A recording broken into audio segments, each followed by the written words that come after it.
Oh, welcome back, Devils fans. It is your host, Ace, here on Running with the Devils, where we are talking New Jersey Devils hockey all year long. Please hit that subscribe button, smash the like, share with a friend. Thank you very much. The New Jersey Devils riding a 2-game win streak. Vibes are fairly high, as good as they're going to get for now.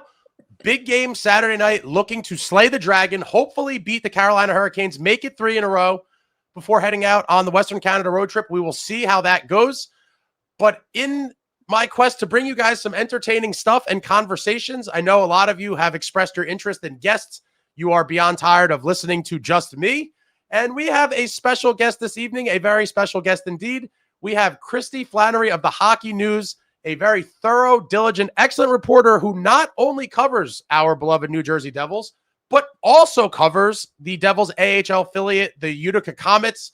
Be sure to check her out on X, Instagram, her articles on the Hockey News. I have that all linked in the description. I will drop them in the chat at some point during this. Great follow, very insightful, great stories spanning from on-ice stuff to kind of off the ice, more personal stuff. Always a great read, and it is my pleasure to bring on Kristy Flannery, and there she is. Kristy, how are you? I'm doing well. Thank you for that lovely introduction. I appreciate it. Appreciate you coming on. We've been talking about this for a little bit. Yeah. Finally, the schedule is aligned on a non-game night, and here you are. So before we get into some of the stuff about this team, just give us a little kind of background on how you got into reporting, how you got into hockey, the Devils, any sort of kind of background stuff you could give us. I mean, it's an odd story. I am not a sports girl. I never watched sports. I didn't grow up with hockey at all. Had no idea who Marty Brodeur, Scott Stevens, had no idea who anybody was. And when I was around 19, I think, 18, 19, my friend had an extra ticket to a game, and her family were diehard Devils fans. And I just went with her because I just wanted to catch up with her. So this is like 6 years ago, 7 years ago. Oh, that's so sweet of you. Bonus points for you. Feel like this was forever ago. And the only thing I knew going into that game was I knew who John Madden was because my friend babysat his kids, which is crazy because Tyler is now a hockey player himself. I fell in love with the sport. I had no idea what was happening, didn't know anything. And then I kind of taught myself the game on YouTube because I didn't come from a hockey family. So I am extremely self-taught. That's amazing. That's amazing. Yeah. And I always wanted to write. I always wanted to be a writer. And then I always thought in college, I would lean more into like the fashion entertainment side of things. And then once I really got a hold of hockey and started understanding it, I just fell in love with it. And I said, you know what, I'm just going to combine my passion for hockey and my passion for writing. And then I took a leap of faith and left my job working in law firms. I was a case manager. And I said, let me just see if this works out. And now this is my 5th year doing it. 5th year covering the Devils? Yeah. Amazing. And how did you actually make the leap from what you were doing before to covering the Devils?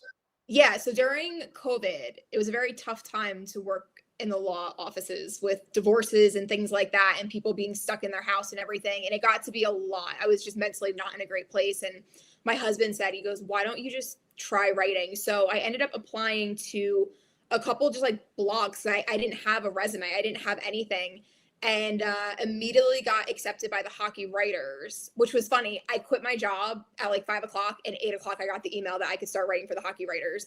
I started writing for them about the Nashville Predators because there wasn't an opening for the Devils. So I was like, all right, I just want to write about somebody. I'll, not cover, but like I'll write about Nashville. Did some articles, and then that was in March. That July, they had interviews for credentials. I applied for them, and I figured the worst they could say is no. Somehow I got a credential, and that's literally my story. That's amazing. So that's it. How long did you cover the Predators for? I mean, I didn't really cover them. I just wrote about them. Okay. Maybe from that March to I switched to the Devils in September.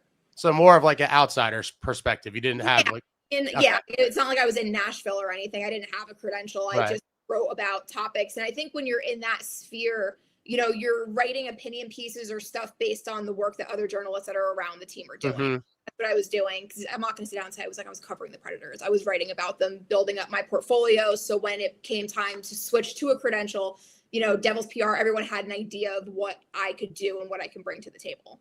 No, that's an amazing story. Good for you. So What has been your, I mean, I think we probably know the answer, probably pretty obvious, but what has been your favorite season covering the Devils thus far? Like to actually cover it was I believe it was 22, 23 when they beat the Rangers, just because I was able to go to Madison Square Garden. So I got to cover that entire series. It was the first time I was in that environment.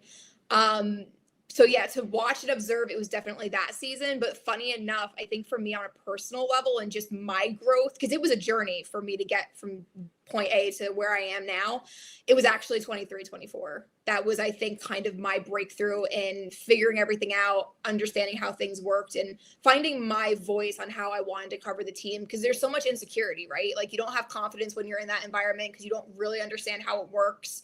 So it took me some time to be comfortable in who I was and how I wanted to cover the team. So 23-24, I think, was a really, personally, that was like a big season for me.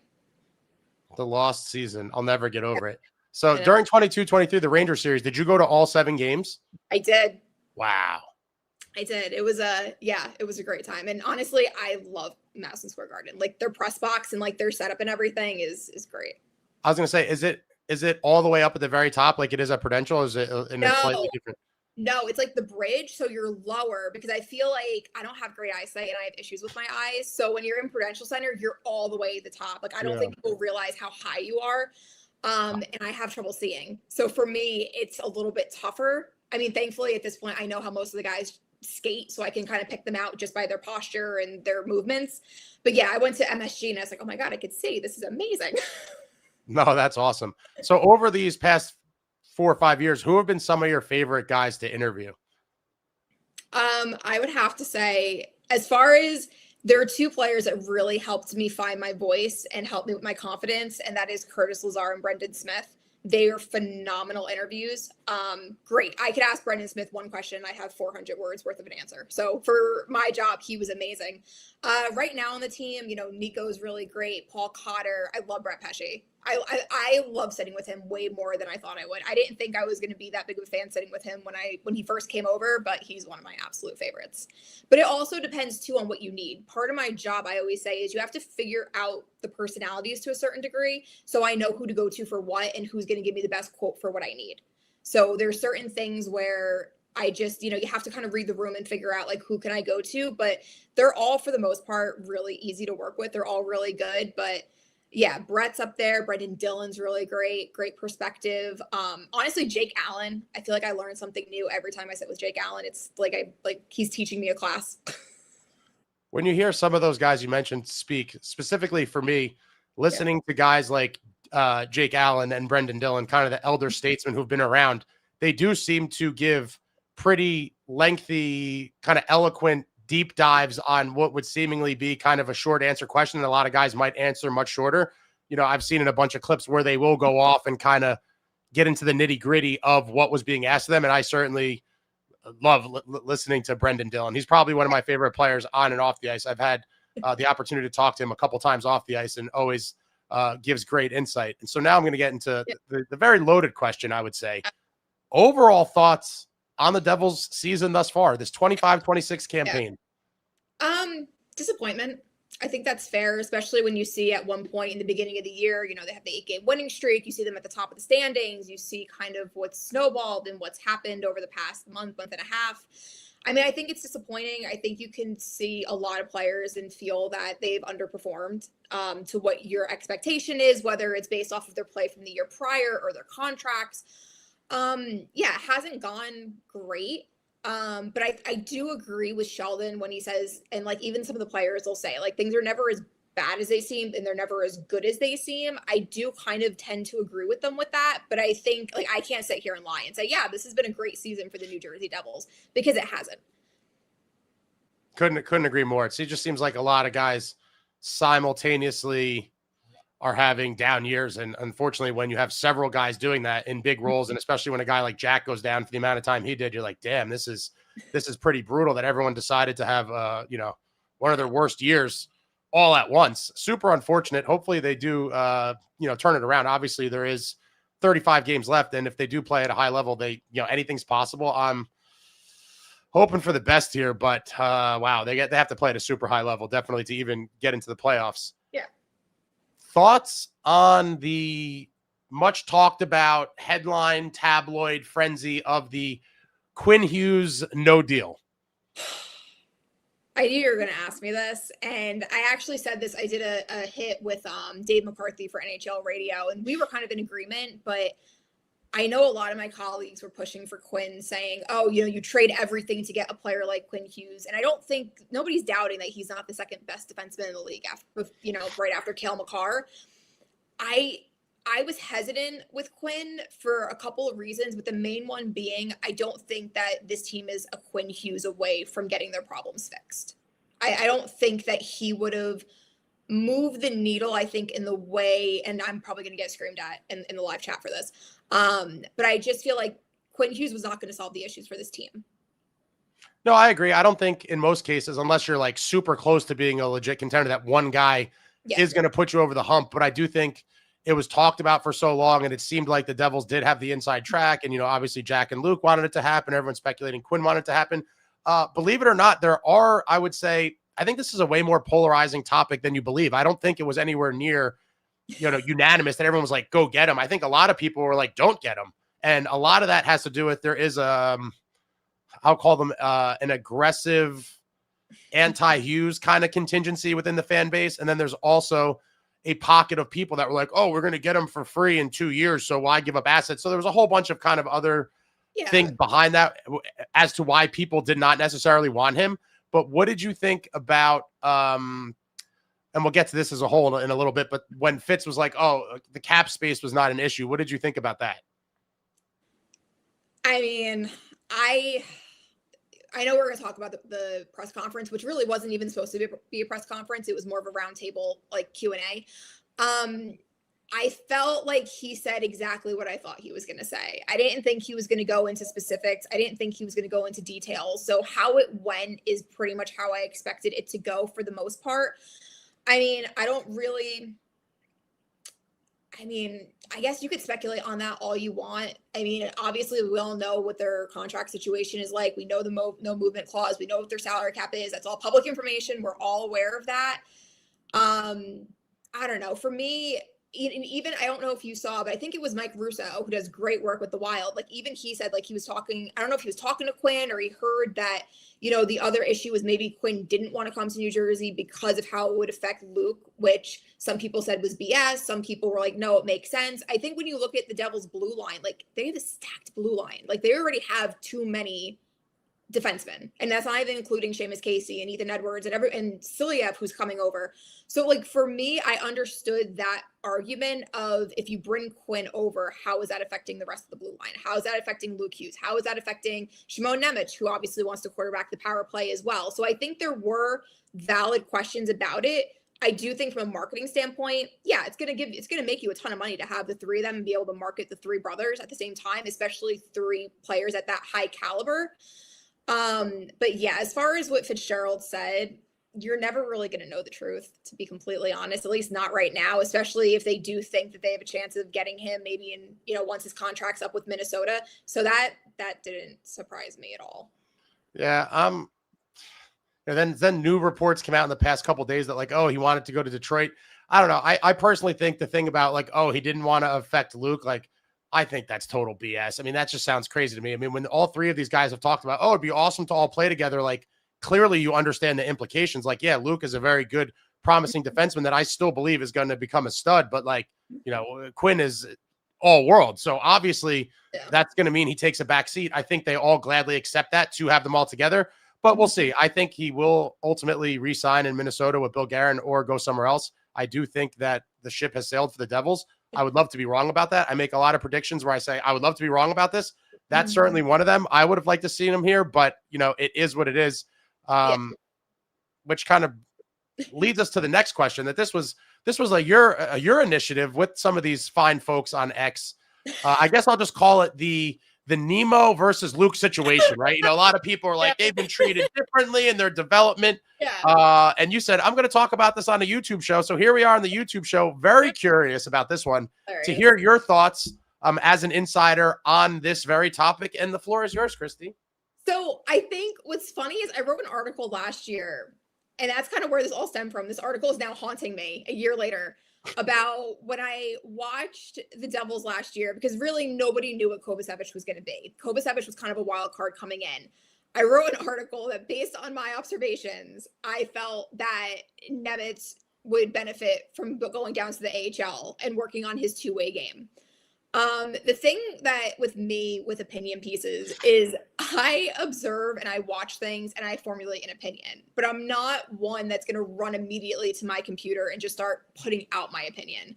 I have a tendency where I will go and talk to former players. I'll talk to players, coaches, former coaches, analysts, and give them kind of what I'm seeing. And I'm curious from them who know more than me, if they kind of agree with me, if they don't agree with me, so that either my opinion changes because I learn more information, or I get information that backs up what my current opinion is.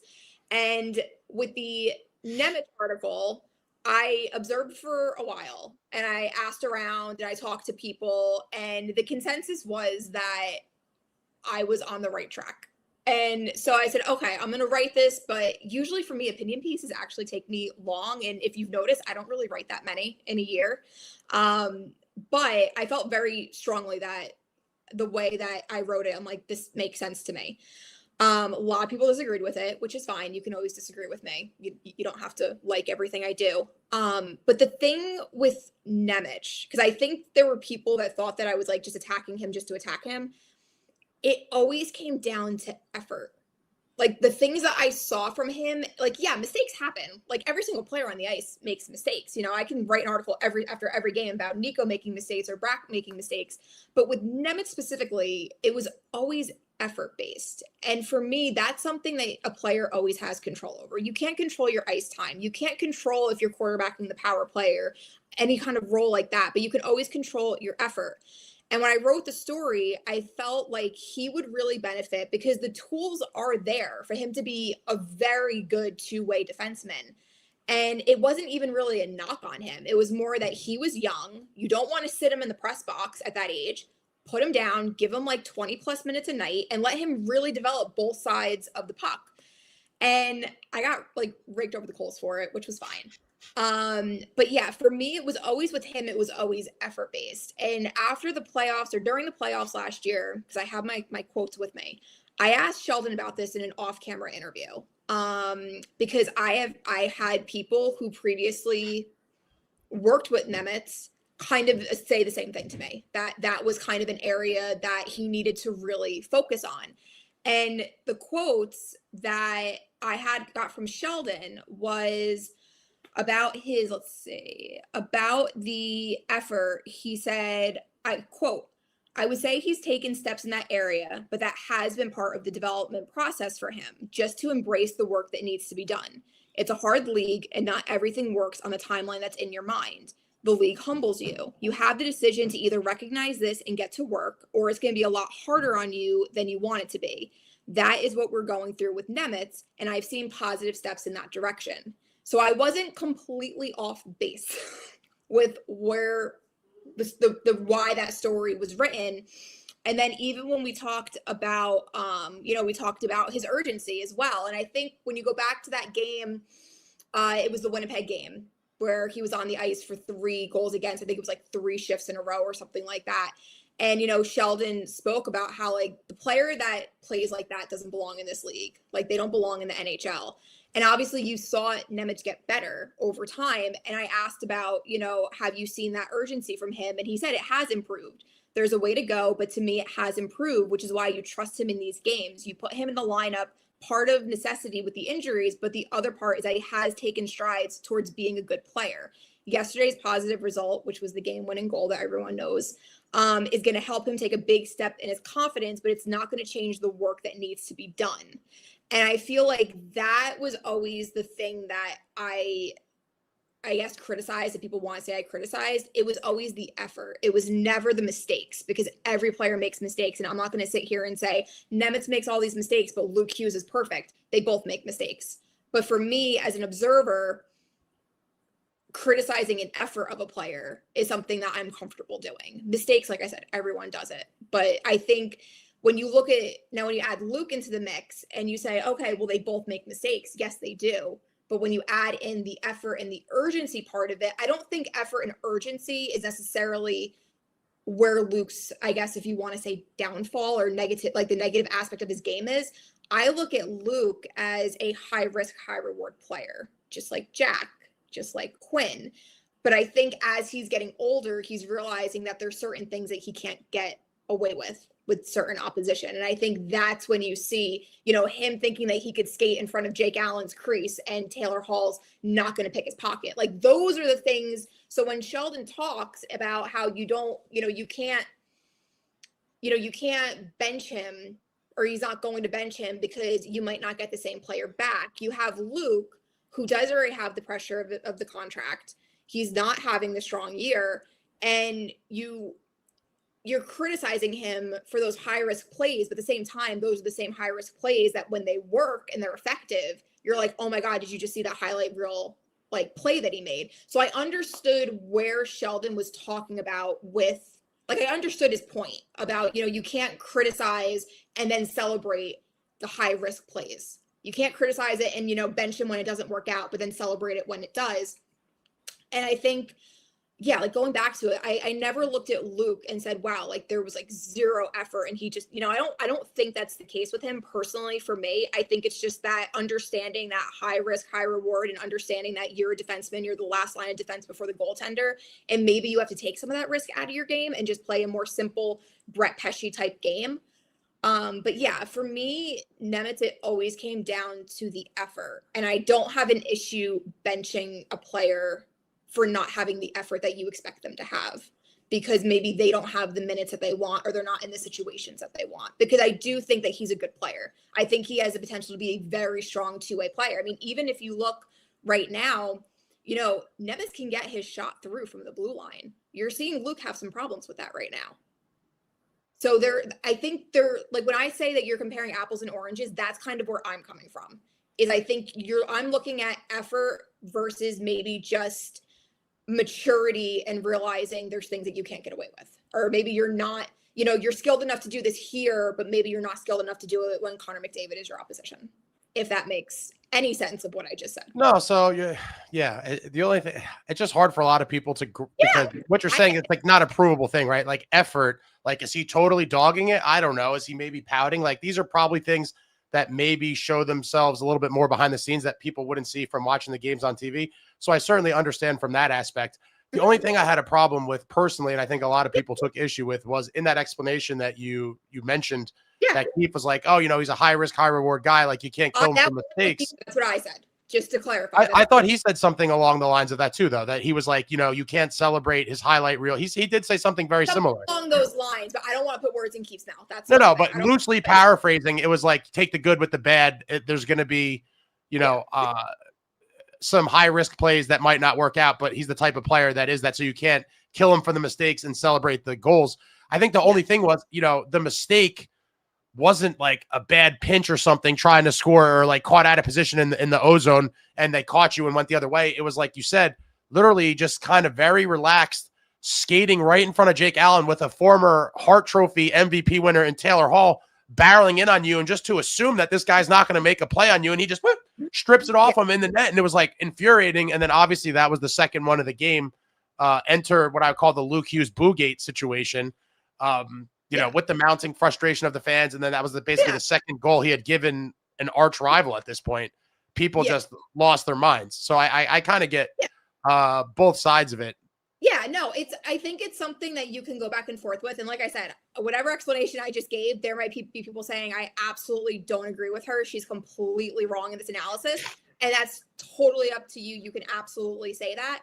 I'm just saying from my perspective and kind of the information that I have gathered talking to former coaches and what, even coaches that have coached this in the past that have seen that kind of trend.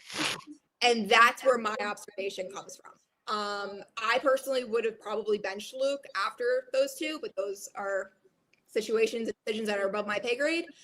But yeah, I think that to a certain degree, I think there's differences in what you could say are maybe the downsides of their play right now. To me, it's a different situation, but I understand why a fan would look at it and say second overall pick, fourth overall pick. Why is there a difference? For me, that's the underlying difference, but you can absolutely disagree or not understand my point, which is totally fine. No, I mean, that makes sense. I just think people want to see some level of accountability. And it's like, Yeah. listen, you're probably never going to, some people are like, send them to the AHL. And from day one, I'm like, listen, folks, that's clearly never happening. So there's extremists that are like, send them to the A, never happening. And then there's people that are like, oh, healthy scratch him a game. I said, probably that's not even going to happen. But I think a lot of people would have been happy with at least benched for the rest of the period to send some sort of message. Obviously, it did not happen. Keefe has his reasons. Life goes on. We could argue about it till we're blue in the face. There is no right or wrong. Everyone's entitled to their opinions. And we move on. But sticking on the defense, kind of circling back to the Quinn thing for a minute, because it involves Dougie, and I want to talk about Dougie. Yes. There were all these reports that he was approached either for 1 or 2 potential deals to teams that were not on his 10-team pre-approved list. And people think that that may have kind of affected him, that he felt some sort of way towards the organization. This may have created some sort of rift in the locker room. What are your kind of thoughts on that? I don't see a locker room divided. From my perspective, I mean, I've seen even Dougie like walking around and stuff like that, and same like smile, how you doing, like small talk. Like he's not outwardly sulking. He's not outwardly disgruntled. I stand down by the glass for practice for multiple reasons, but one of them is I like to see the emotion and kind of how the guys are going through practice, and like they're still very encouraging with each other. If Connor Brown scores, like Palat's throwing his stick in the air, like there's still that camaraderie that I'm seeing within that group. And I don't think it's a locker room divided. Now, do think, I focus a lot on the human element of the game. That's more of what I really enjoy doing. Now, like, it's like Fitzgerald said, is there a human element? Yeah, of course there is. But I think for a lot of those guys, I talked to Paul Cotter about this, about being benched and things like that. And he said, he goes, he saw guys benched when he was really young, starting out in Vegas. And he said, the biggest thing when you're not playing is you don't want to add negativity into a locker room. Like, you don't want to go in and bring your baggage into that room. And he's like, I'm not playing, but I'm still trying to be like the upbeat guy, keeping guys loose, making them laugh. And I still think that that's part of that team. I don't, if anything, and I said this previously, I feel like there might be outside forces seeping into that locker room, but I don't look at it as this is a room that's divided by the outside noise. What do you mean by the outside forces seeping in? Well, I just think there's a lot, the Devils are in like the national shows are talking about them, Elliot Friedman's talking about the Devils. You have people saying, oh, the Devils were rattled because, they didn't get Quinn Hughes, or, there's things like that going on. And, there's so much, what's the word I want to say? There's so much, I guess, like heat, if you want to say, at Fitzgerald right now, at Sheldon Keefe, and like it or not, like these guys are on social media, they have family, they have friends on social media, like they know what's going on. And that's more of what I mean, is there's just a lot of noise, I guess, around the team right now. And this just looks like a group that they're not divided. I don't think this is a group of players that hate each other by any stretch of the imagination. No, that's encouraging to hear from somebody who's around them so intimately. That's amazing that, that's kind of your thought on it. Going back to Keefe for a minute, how is your kind of relationship with him? How is he in terms of like talking or answering questions? Kind of what's he like? Because he's very I don't know what the word would be, but I would say he seems very, like, at least for the post-game interviews and stuff and the little bits that they do, just kind of like very even keeled and almost like emotionless. Once in a while he'll let a little fly, and in recent times he's been a little more kind of animated, but for the most part he seems very just level. Even during the 8-game heater, he was kind of critical of the team. Then after some bad losses where you want to see fire, he's just, still calm too. And you're like, damn, this guy's kind of like a robot. What is kind of your interactions with him and things of that nature? I have a really good relationship, I believe, with Sheldon. He's never been like, he's been good to me. If I ask him a question on camera, if I ask him a question off camera. And what's really, I think, great for, if I want just to give you like some insight, is there was an optional practice last year, and the head coach isn't on the ice for the optional practices. And I was standing down by the glass, and Sheldon came out, and he gave me like 10 minutes of his time, just me asking just perspective questions, just questions that I would just love to ask a coach that aren't appropriate for a press conference. And he did that for me. And it was a really great thing that I was able to, really pick his brain in the environment. Because I didn't really have any of those opportunities with Lindy when I did it. But yeah, I have no issues with him. I think that he's very thorough in his answers, which I, as a writer, I really appreciate. So yeah, I only have really good things to say about my interactions with him. I feel like he's never been short with me. He's never given me attitude or anything like that. It's just, I usually get very great quotes from him, which I'm very appreciative of. No, that's amazing. And the story about when you were just standing there and just 10 minutes of just kind of Yeah. wild card type questions is the ideal scenario, right? Just anything that comes to your mind, just fire it out. That's definitely an amazing spot to be in. So at this point, what, with all this noise now and all the reports, and seemingly, like you said, the Nationals are now talking about the Devils. Obviously, winning cures all. None of this would have ever happened if they didn't go on this slide. But what do you think ultimately happens with Dougie Hamilton? I keep thinking back to 32 Thoughts when Elliot Friedman said that usually when things get out and you could tell both sides aren't maybe happy with each other, something happens quickly. So I kind of have that in the back of my mind that maybe something will happen. At this point, I mean, the Devils need to move one contract. Like, they have to move somebody out, and with the amount of depth they have on defense, and if they think that Nemic is a player that is ready to take on that role, unfortunately for Dougie, he does seem to be the odd one out at the moment.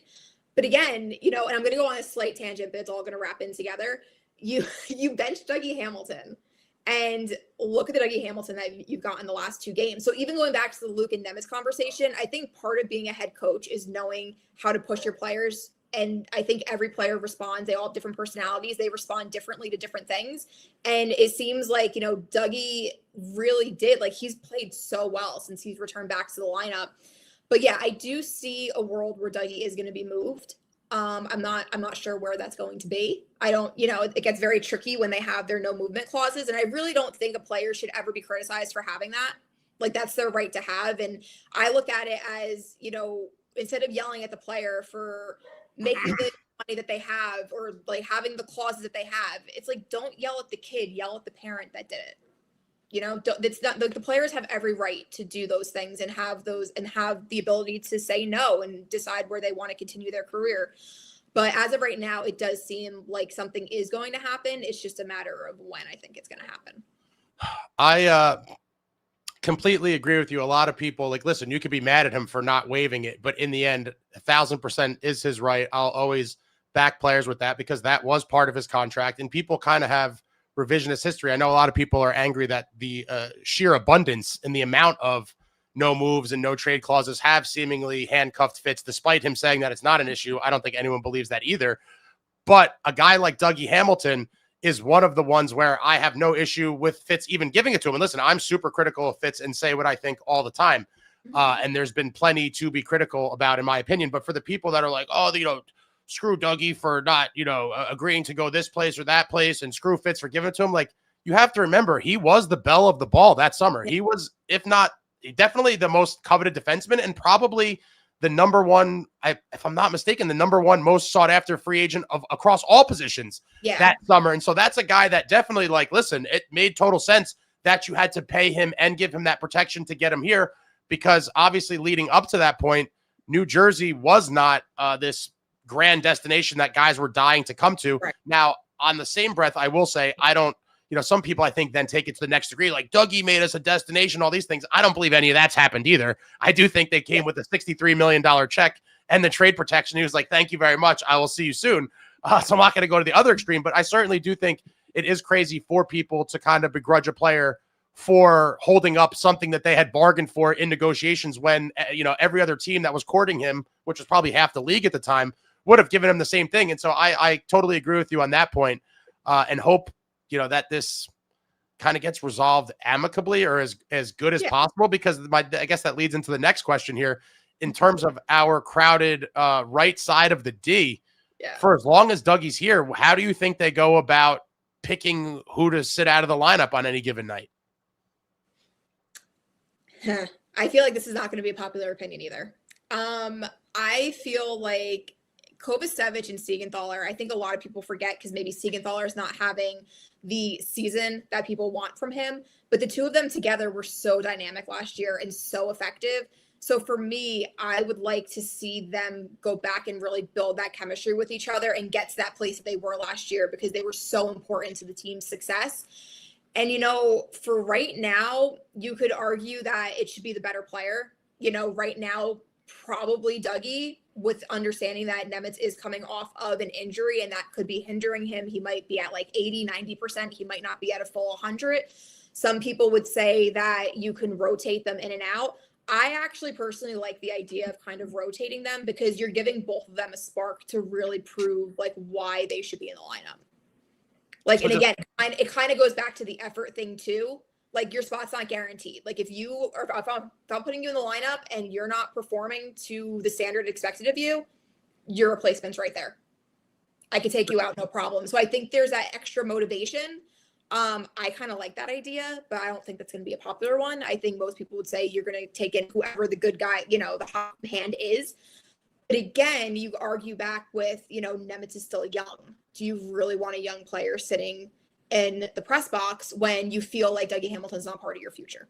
Like, why would you sit him if you feel like he needs a contract? You need him to prove that he's, worth whatever money you're going to give him this summer. So I think it's like everything else. There's an argument for every side of it. It's just a matter of what you kind of choose. So I believe that you're of the opinion of going with Nemic, correct? In the lineup? Yeah. Overall, probably. I'm a big Kovacevic guy, and I've told people going back to last year that I haven't fallen in love with the player so quickly in quite some time because he does remind me of some of the throwback Devils I grew up watching, and he's just a straight-up banger when he's playing that way. And so when I saw him, I'm like, this is what we've needed. I'm one of the guys that say, I'm sorry, this team, when I look at them from top to bottom, entirely too soft for my liking. And when you see playoff-tested teams, you see a level of physicality that the Devils could only dream of at this juncture. But I've been a Kovacevic guy from day one, and the fact that he's coming off the injury, I want to see him get back to that level with Siegs as a dominant pair as well. And so I would have never probably taken him out at all, and I figured they would go with, he's sore, and I kind of predicted that to a T, that for that game that was going to happen, and it did. A couple times I'm right about some of these predictions. But going forward, it's just hard for me, and I love Dougie, but I guess I would have to know more information. Like, they obviously know if they're close to a deal or not. Right. And if you're close to a deal, I would say keep Dougie out because he has no future here. And you're talking about a kid in Nemo that probably has a little bit of lingering kind of bad feelings based on last season. And now this season with the scratch recently, he probably is not in love with all of this. And so I wouldn't want to sour him. But again, obviously this is a business. It's pro hockey. Like, these things do happen. But then on the flip side, you're like, well, for however long Dougie's here, like, we need to win games as well, right? So if you think Dougie gives you the better chance, you could make that argument as well. Just for me, it's a very hard one because, if he does truly have one foot out the door, then I would prefer to play the kid that has, or at least seemingly has, the long-term future here as a pillar of the team going forward. But there could be a reality where they're literally nowhere near trading Dougie, and this is all kind of smoke. I think there's a way he ends the season here, if I'm being honest. Yeah, and I think like I always kind of laugh because I always say that, even as media, like, we don't see everything. Like, I talk to players about this all the time. Like, we don't see, a lot of the behind the scenes stuff. Like, we're at practices, we have media availabilities, but like, that's it. Like, we don't really see that much stuff. So when I talk about these things, like, I always say it, but I always understand that there's things that I don't know. And maybe if I did know those things, I would have a completely different opinion and say, oh, okay, I was an idiot when I said this. I'm going to take this back and now I'm going to go this way. But the way that I look at having too many right now, I think, like we said, there's an argument for a lot of different ways to approach it, and not everyone is wrong. It's just a matter of the way that you kind of look at it. But yeah, I don't mind rotating them for right now, because you also, if you are going to trade Dougie's been playing really well right now. You kind of want to showcase him, but then you have the risk of, you don't want him to get injured either. A slippery slope. Yeah, there's a whole lot of layers. There's a whole lot of layers to it. A lot of layers. All right, I'm coming with another heater, another loaded one for you, Kristy. Do you think, as constructed, that this core will ever truly be a contender without some big splash addition on top of them? Forget like the little tweaks around them, but as they are, the core as they stand today, do you believe they could ever be a contender? I feel like, when you say contender, like, I'm of a strong belief that your star players get you into the playoffs, and it's your depth pieces that really take you far in the playoffs. If you look at Tampa's third line, Brown on his third line in Edmonton was really effective. I don't think it was last year, maybe 2 years ago. I go back and forth with the core because in my mind, you're not getting rid of Jackhughes. He's your franchise star. You're not getting rid of him.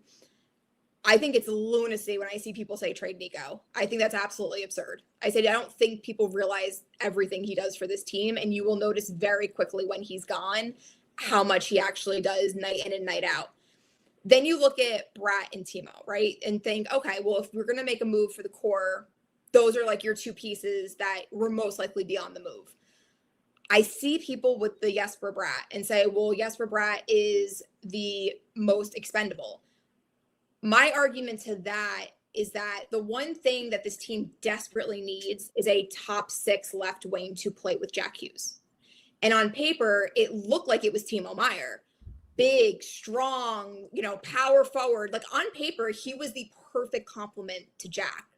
But for some reason, that pairing, that duo doesn't work, which is why you don't always see Timo with Jack. So it seems like to me, you're having a really hard time finding somebody who can complement Jack. The one player who does is Jesper Bratt. So for me, if it's proven difficult to find that complementary piece for Jack, is it wise to trade the one player he has chemistry with? Peanut butter and jelly. That's my take on that. Is I understand why it looks like Bratt might be the odd one out. But if you're having this hard time finding a complementary piece for Jack, is it smart to trade the one guy he has proven chemistry with?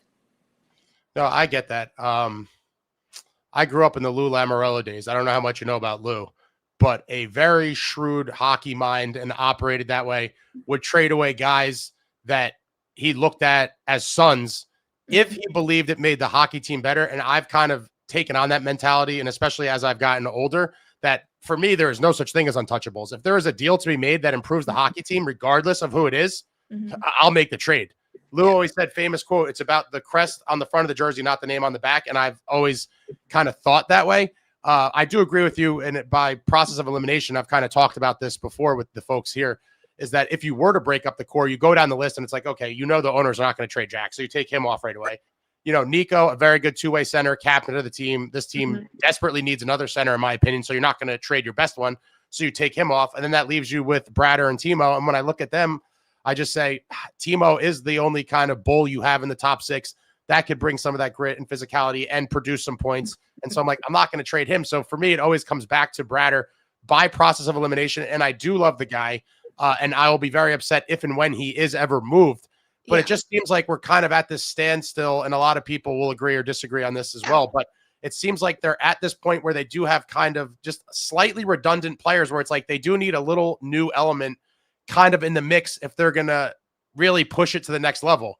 Yeah. Outside of a big addition, again, I thought for years that this core could win if there was like another big splash kind of put on top of them. But where they are now, with the cap space and everything else, it's like it almost seems like you really will not be able to bring in a dynamic kind of game changer with all of those guys' contracts here. And so I'm at the point now where I think that the team kind of has hit their ceiling as a group. But based on what Fitz said, it seems like he's head over heels in love with this core, and that there's not going to be any changes. So that's kind of what I'm expecting. Yeah, because going back to how I kind of started it is when you're talking about like the playoffs, I feel like I know that people just want like a yes or no answer. Like, can the core compete? Yes or no? But to me, I have to look at the whole lineup. I can't just look at the core, because I always go back to in the playoffs, it's always the complementary pieces that really shine. It's the Blake Colemans, and nobody would say that Blake Coleman was a core piece of the Tampa Bay Lightning. So I think they need help. I think you need another top 6 left winger. I feel like I'm looking at a core where the top 6 isn't complete. No, I agree with that entirely. That's why it's hard to say, oh, well, like, no, do I think that Nico, Jack, Timo, and Jesper can lead the team to a Stanley Cup final by themselves? No, I don't. I don't think that a lot of them are built for playoff hockey. But you have to talk about the whole lineup for me. If you're talking about actually contending, it needs to be complementary pieces. And whether Tom Fitzgerald wants to call it holes or not, there are holes in this lineup. And this is one of the reasons during the Q&A roundtable that we did, I asked about, does he have too much diversity in his depth in the bottom six? Because when I look at it, and I've talked to people about this, it's a lot of the same. Dawson Mercer, Connor Brown, Cody Glass, Luke Glendening, like they're all variations of the same type of player.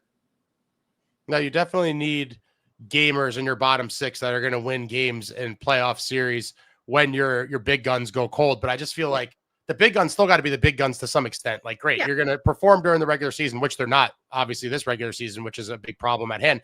But once you get to the playoffs, you can't disappear. But in conjunction with, a guy like Palat, maybe, who stepped his game up in Tampa and produced in the playoffs regularly, and all of the Devils Stanley Cup winning teams had great bottom six players that would come up with big goals and big moments on the regular. And it does seem like, to your point, that a lot of these guys, like, is there a guy here in this bottom six that is going to really raise their game in these primetime moments and get it done when it matters most? But I will say, I haven't given this guy his flowers enough. I have to say, not that I never bashed him, but I was kind of underwhelmed.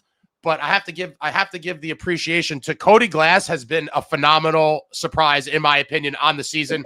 And again, I never bashed him, but I just kind of was like, Cody Glass, I can't get excited about it.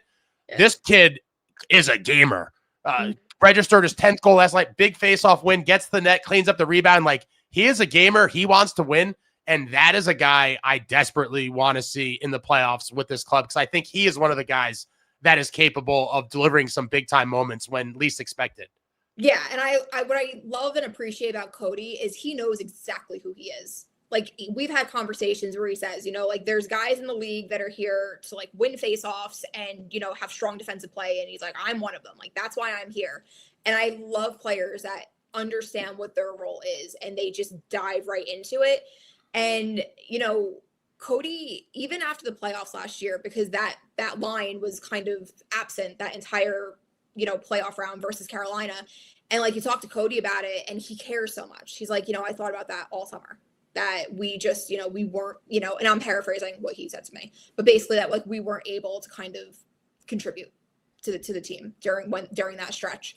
So I personally, I like Cody. I'm a big Connor Brown fan. I think that was a fantastic addition in the locker room, on the ice. I think Connor's been really great.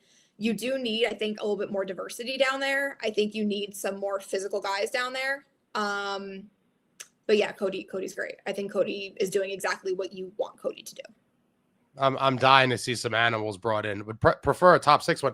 To your point about the holes, I think that's where Fitzgerald loses a lot of people. Like, I forget, someone may have been Novo or somebody was kind of needling him early on in the season or preseason training camp about, the holes in the lineup. And he's like, there's no holes. And it's like, buddy, to your point about a top six winger, like, you let Toffoli go, which made sense at the time, right? He wanted the money. They didn't want to pay him. We were not, so they sold him and got an underwhelming return, unfortunately. But you then just said, well, we got rid of a top six winger and we're just not going to replace him. And, the answers are here in the room. Like, people are tired of hearing about that. Like, you're living in denial if you believe you did not need to replace Toffoli with another top six winger, and we still haven't seen it. And I do like Mercer. I've defended him against a lot of people, but like, he's not providing what Toffoli did.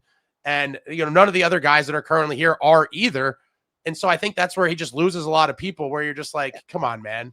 Like, this is not reality. Like, Toffoli left and he looked great when he was here. I love Toffoli. I understood why they had to get rid of him. This is the business and it forced their hand, but you had to spend that money somewhere else and bring in another top six winger. Yeah, I think that it's proven very difficult to find that piece.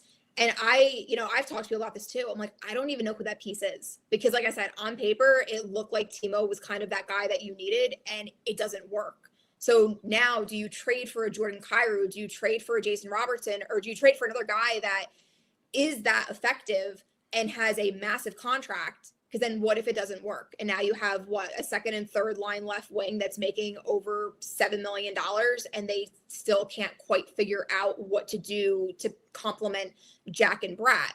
Because in my opinion, from what I've seen, and I've talked to people about this, I feel like you can't put a star with Jack and Brat.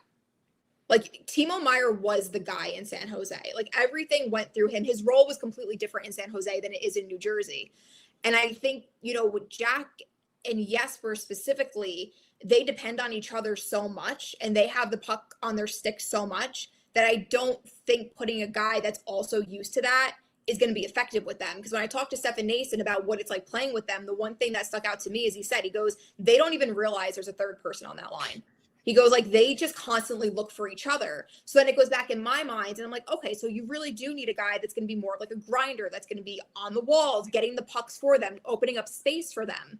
Is that a Jordan Kyrou? Is that a Jason Robertson? Is that somebody who on a different team is used to being the go-to offensive guy? Like, that's the other question I have. So I don't even know what the makeup of that top left winger is.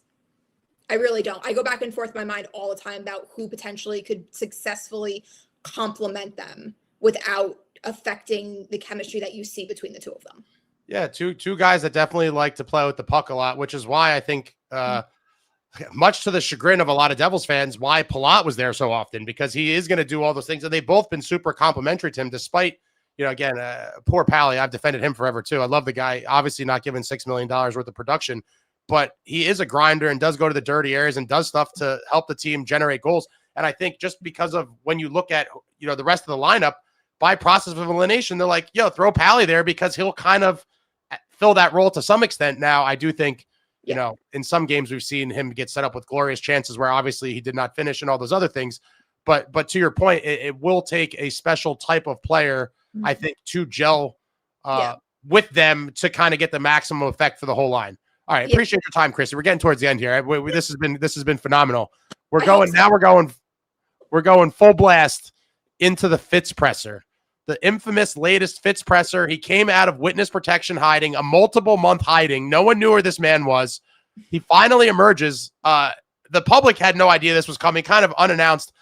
My first couple questions on this is, I guess the first question is, when did you find out about this? I knew a couple days ahead of time. Okay, so you were as one of the chosen ones. You knew a couple days before. One of the chosen ones. One of the chosen ones to be at the special table. It was kind of like I guess like it was, you could say, like an under embargo type situation. But yeah, I knew for a couple days. So I guess, what is your overall kind of synopsis or takeaway from the Fitz presser?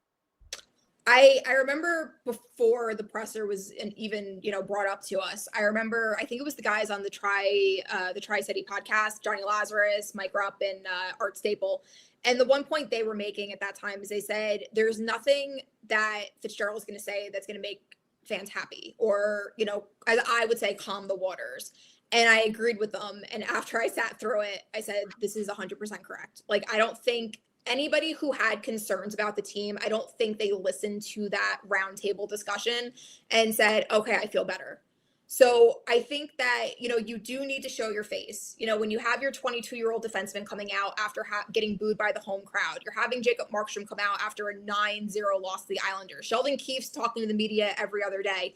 You need to show your face. And I think for that, the purpose I think that really is fans got the accountability aspect from Fitzgerald from the comments that I saw before I had to go offline yesterday. It sounded like it wasn't the accountability fans were looking for. Fans were looking for a resignation, but you're not going to get transparency in those kinds of press conferences. And the way that I look at it is I just try to get as much perspective as I can because I know I'm not going to get transparency because I don't think across the league anybody really gets full transparency in these mid-season press conferences, which it was never called a press conference. It was more of just a Q&A. What did they actually refer to it as when you were told about it? It was just more of like a Q&A, like around, because I know a lot of people were questioning why we were all sitting like that. And it was more of just a round table that, the media that did request him, it was just an opportunity for us to get our questions answered. It was more of that instead of an official press conference. Yeah. Super strange. I don't recall ever kind of seeing something like that. And I have to believe, for whatever reason, and this could be just a wild speculation, I definitely think that they thought doing it that way, some of the people who typically ask like harder questions may feel slightly intimidated, like sitting right up in his face. I do think there was kind of a psych your mind element with that because why else would you do that? Yeah, I think it was just more of an intimate setting. Just to kind of like, I actually didn't mind it. Like, I actually preferred that kind of setting than to a standard press conference. But yeah, I just felt like it was just, you had your list of questions. A lot of the reporters, like everyone had a question about the Markstrom extension. Everyone had, these questions, and you're just trying to get as much answers and perspective as you can in, the time that you have. And that was more of how I looked at it. For me, I thought there was one follow-up. I had 2 follow-ups to an initial question I had. I asked one of the follow-ups, but then I had a secondary one, and I didn't get a chance to ask it. But when I asked about the bottom 6, he mentioned Donov quite a few times about how he's been injured, and, you don't see, you're losing your 20-goal scorer, and having him on the 4th line bumps everything up. But when the season started, he was on the top line with Jackhughes and Jesper Bratt.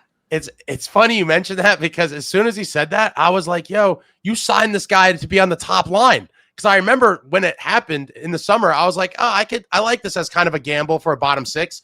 Mm-hmm. And then when training camp, they posted, I'm like, dude, this guy duped us. This is, he thought was the top 6 answer. And another bargain kind of. So that was your follow-up that you didn't get to ask? That was one of my follow-ups. Oh, I would have loved it. Because then my initial follow-up, because I know I've seen fans online say, like, oh, I forgot Donov was even on the team because he's been injured so much. So when he said that to me and brought up Donov specifically, my one follow-up that I did get out was, so are you saying that Donov is a bigger loss than maybe like the outside feels he is? But then my next follow-up was, he started in your top 6. So where, like, was he here for the 4th line? Or was it something that when Sheldon saw his skill set, Sheldon was like, let's try a different option than Palat. Let's see if he can go up there, which, you guys are going to switch throughout the season. Right. But I thought that was more of an interesting point for me, was kind of the harping on Donov.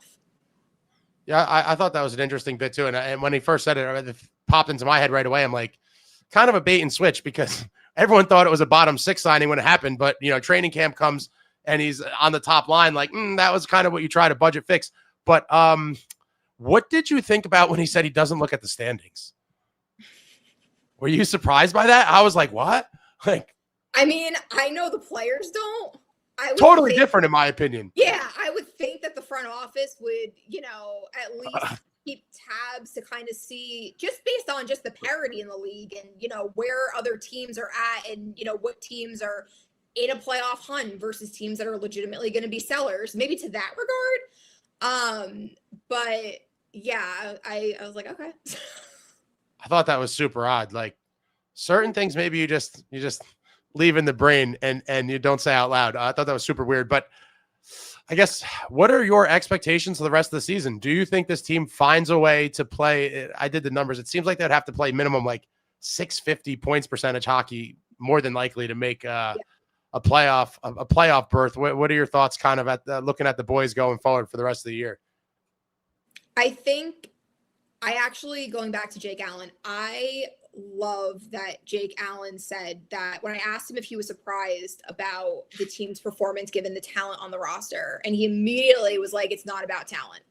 This is not about talent. And he mentioned Toronto and the Islanders, and he said both of those teams, when we played them, were without their stars, but they worked and they both figured out a way to win. And he's like, this is mindset. This is showing up every day. This is compete.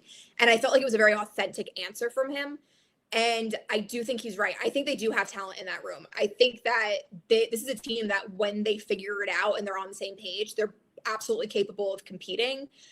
I question if this team can find the consistency they need, because I looked at between the holiday break and the Olympic break, I thought this span of games were going to be extremely important, because in my mind, you have to expect that, or at least, yeah, I would say expect, or kind of have the idea that one of your Olympians might get injured, whether it's a Siegenthaler or whether it's a Jack. Like, there is a chance that you're talking about during the Olympics. What? You're talking about during the Olympics? During the Olympics. Oh, don't be putting that out there in the world, Kristy. These anti-Olympic people are going to be like, see, that's why the Olympics are terrible. Don't get mad at me. I'm just. No, it's a realistic possibility. It is. But so then you have to think like, okay, we don't know what we're dealing with post-Olympic, from the Olympic break now to the end of the season. So for me, I looked at this break as this span as like, you guys really need to get it together, because you don't know what's going to happen after the Olympics, and they haven't gotten it together. And my concern is, will they be able to get the consistency that they need? And right now, I'm not going to say with 100% certainty that I can see that happening. No, it makes perfect sense. That's what I told everybody too. Like, based on what we've seen, I can't with a straight face say that I believe they're going to put it together and play that level of hockey for the remaining 35 games. Again, I would love to be wrong. Hope they rip off another 8-game heater and get a playoff spot. Would love to see it, but I'm kind of at like the you gotta reel me back in all over again because I'm pretty down right now. I mean, listen, my job's a lot easier when they win. So I'd imagine a lot more fun too. Yeah, well, yeah, because it's more fun because I always say people like it's hard to do like the personality and the human element pieces when the team's on a 5-game losing streak because nobody wants to read that. They want to read about what's going on with the team, how it can be fixed. So I'm like, it's honestly they're more open when they're winning. Like the vibes are higher. It's just easier. It's just better. So based on everything with where they are, I guess anything else you've seen or heard behind the scenes and with what we got from that Fitz intimate roundtable, do you expect them to try to make any significant improvements to the roster beyond like what I'll call like a spare part type addition? Like, do you think they're going to try to make any true impactful trades? It's funny because I know that they're trying to do things like behind the scenes. Like I know, like you don't want to hear the cliches, right? Like you don't want to hear, my phone's on. I'm working the phone. Nobody wants to hear that. Nobody wants to hear it. It's like when players are losing and they talk about the process. It's like, I get what you're saying, but for the people paying money for tickets, they don't want to hear about the process. They want results. And it's the same thing with Fitzgerald. You don't want to hear that you're in the process of doing things. You want to see results. I do believe, and I have been told that he has been trying to do things going back to last year. It's not easy. I don't think he's in an easy situation. I wouldn't want to be in the situation that he's currently in. Is he actually going to be able to pull the trigger is the question. And at this point, once again, I'm 50-50.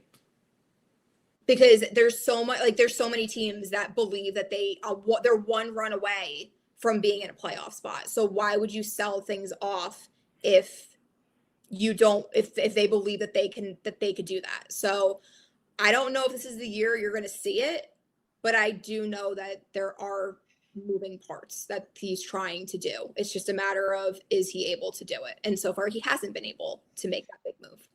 And obviously it takes two to tango. Another one of his favorite cliches. We're here talking with Kristy Flannery, the Hockey News, the dual threat, Devils and Utica beat reporter. I just dropped in the chat. Give her a follow on X and also her page on the Hockey News to check out those great articles like I'd mentioned before. Getting towards the end here, and I can't ignore the dual threat aspect. The AHL, what can you tell me about, I guess, what's going on in Utica? I thought a lot of people thought they were going to be decent this year. Turns out not so much. But a name everyone's been kind of high on the past couple seasons, Lenny Haminaho, and I guess to some extent, Seamus Casey. Kind of what can you tell me about those boys and what you kind of expect for them going forward? Yeah, so I went to Bridgeport. I guess that was last week. Everything blends together. I went to Bridgeport and I actually did a one-on-one with Lenny, and I talked to Angus Crookshank, who is his line mate currently. And the thing that I do agree with that Fitzgerald said was that Lenny is more of a dip your toe in kind of player, because what I was always told at the beginning of the year when he wasn't performing and he wasn't offensively kind of like making an impact, I was told from his teammates that he really prioritized the defensive side of the game and that he knew that the offense was coming. And for me as an outsider, I felt like that was a very mature way to be, because if you talk to any of those guys in the AHL, the first thing they'll tell you is you will not get a call up if you cannot be trusted in the defensive zone. Like, it's not going to happen. Like, you need to be confident and play well defensively if you're going to get a call up to the NHL. And I was impressed that Lenny really kind of went into that moment. And then I talked to the head coach down there and I told him that, and he goes, well, the defensive game came naturally to Lenny. Like, it was just something that he was it naturally was just a really strong part of his game. So he's on the top penalty kill unit. He's doing all of those things. He's trusted in those situations. And now you're finally seeing the offensive pop from him. And what really surprised me was when I saw him, just how big he is. I forgot just like size wise, like he's a very sturdy young kid. He's built, and he is one where he's kind of shy when he does interviews, but he says like, I want to get better when he's not at the rink. This is a kid that's watching hockey all the time.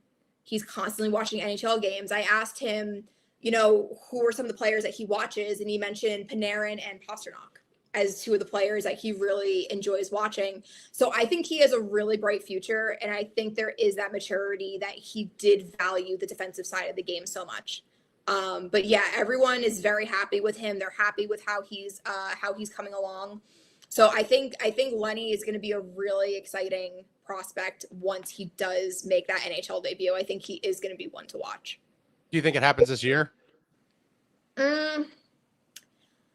I could, like Fitzgerald said, I could see him called up for a practice just because I know I talked to Dan McKinnon earlier in the season before Utica's record and the losses started piling up. And he said that with Lenny and with Shane, you might see kind of a dual kind of development. And we've seen Shane kind of get up and kind of do practices and stuff like that. We have not seen Lenny do that yet, but I wouldn't be surprised if there's a practice day and all of a sudden Lenny's up for a practice.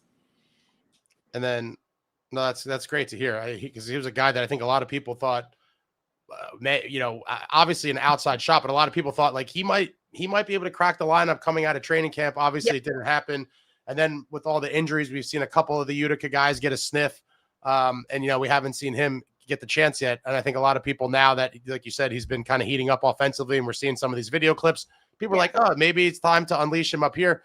Obviously, hoping the best for him and his development, and hope he is a contributor for the New Jersey Devils long-term future, because we need some forward prospects. We don't have a ton to be excited about at the moment. Yeah, but I also feel like if you don't need to rush prospects, let them develop. Just let them figure it out. I mean, again, Lenny's coming, North America, there's an adjustment there. There's a lot of moving parts for these kids that they're trying to figure out beyond just the game. So I think that, let him develop. There's no need to rush him if you don't have to, but I think him getting experience would be really beneficial for that development. And then what can you tell us about Seamus Casey, a guy that I thought with all the injuries early on, we would see him brought up, but it seems like they kind of made their decision that, they're going to give other guys a crack and maybe leave him down in the A all year for seasoning. Kind of what's going on with him? So, what I was told about Seamus is he's doing really well. He was named to the AHL All-Star earlier today. So good for him. Again, what I like about Seamus is when you talk to him, and even the coach, Ryan Parent said this, he goes, Seamus knows why he's down here.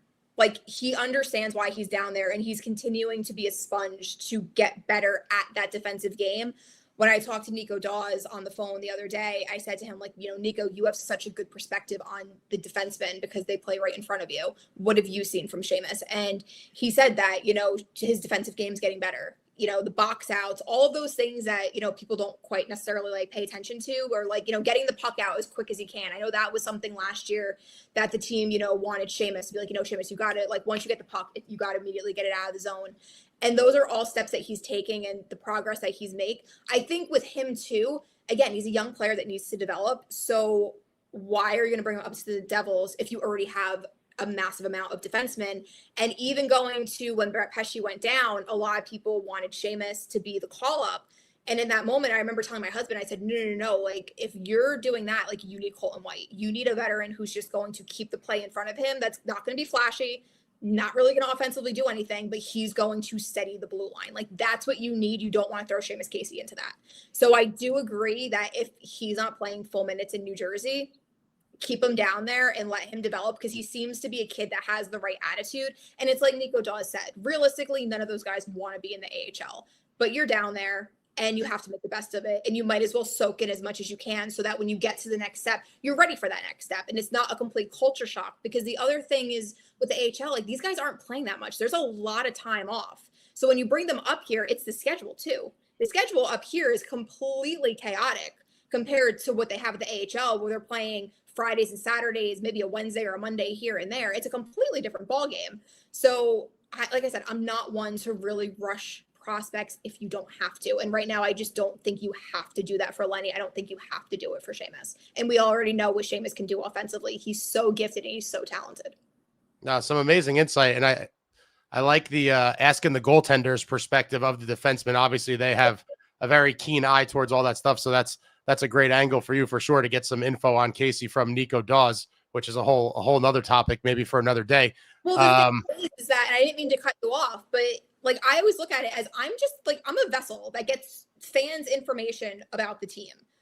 why do you want to know what I have to say about Seamus Casey? Why wouldn't I be asking the goalie, who literally his play depends on the performance of the defense in front of him? Like, if I'm going to give fans perspective, I want to give them perspective from like a legitimate player or a coach. You don't need to hear my opinion. You don't need to hear what I have to say about it.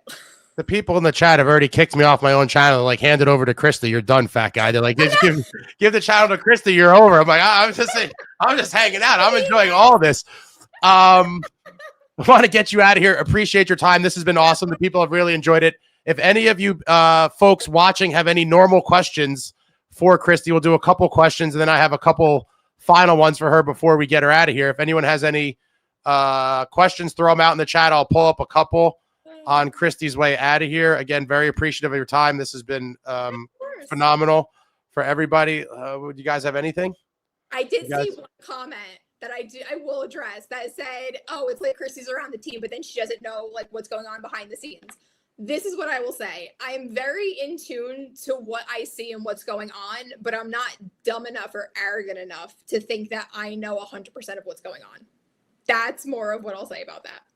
No, I think that's very legit. You could only kind of perceive what's around you. There's tons of stuff that's going on that the players honestly have no idea about. So, you know.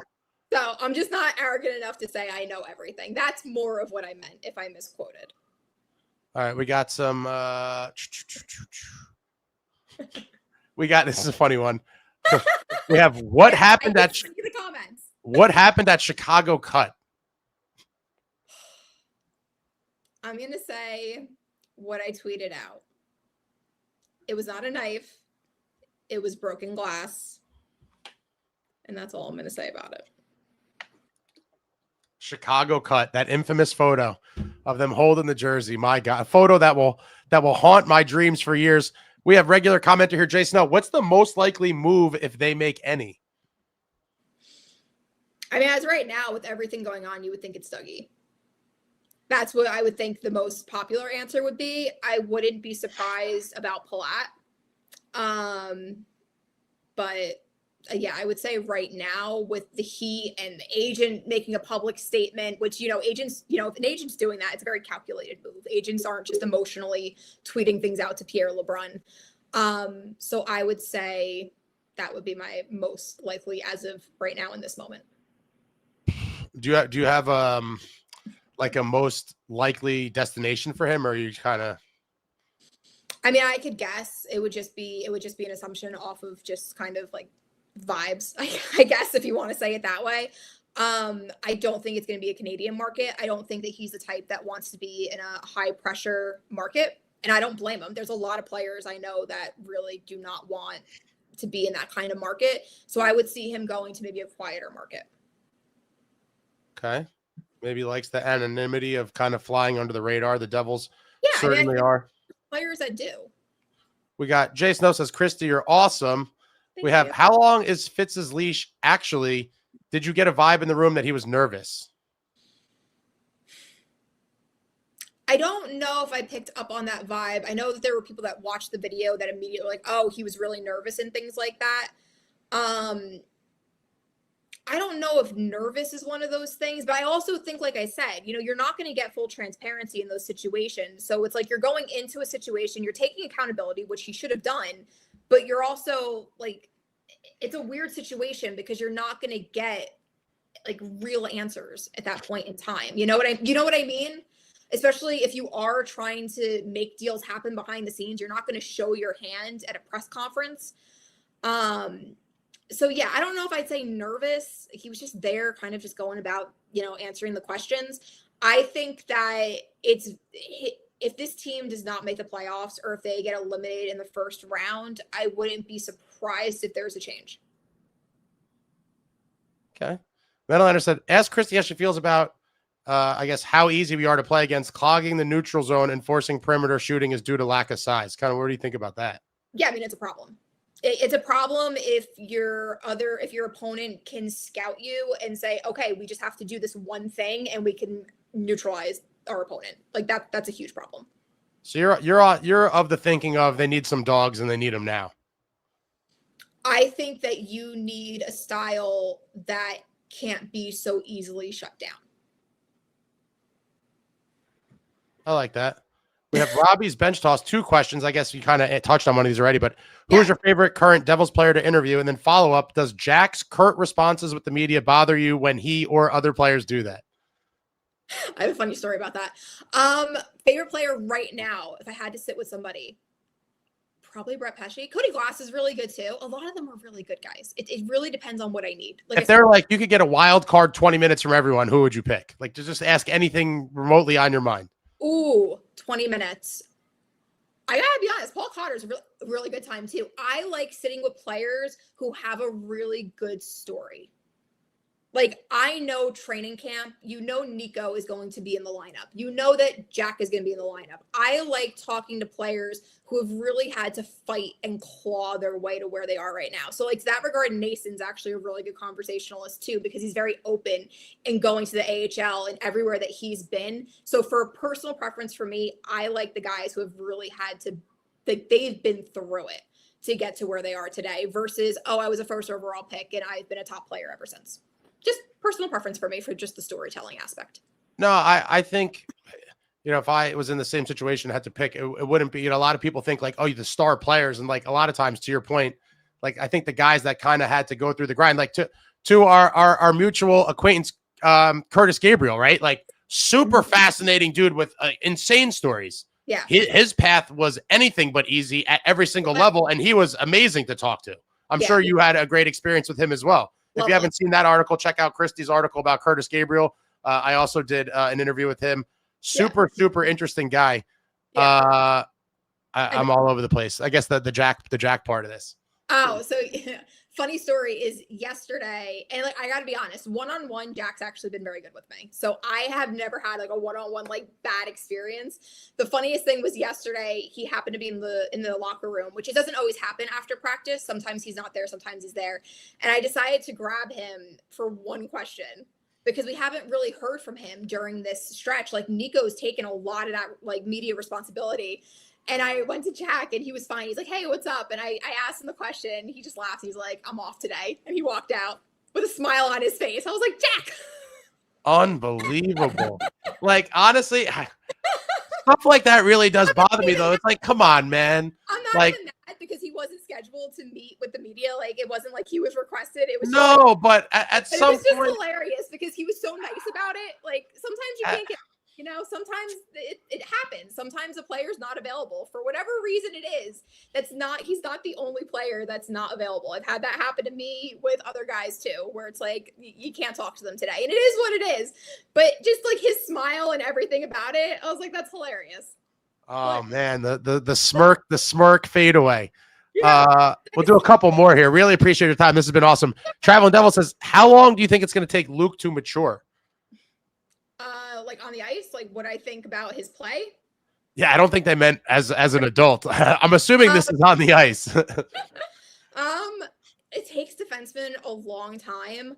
I think that there needs to be an understanding, and again, this is way above my skill level, my intelligence, whatever you want to say, but there needs to be a conversation about, in my mind, about that high risk, high reward game and where to find that balance.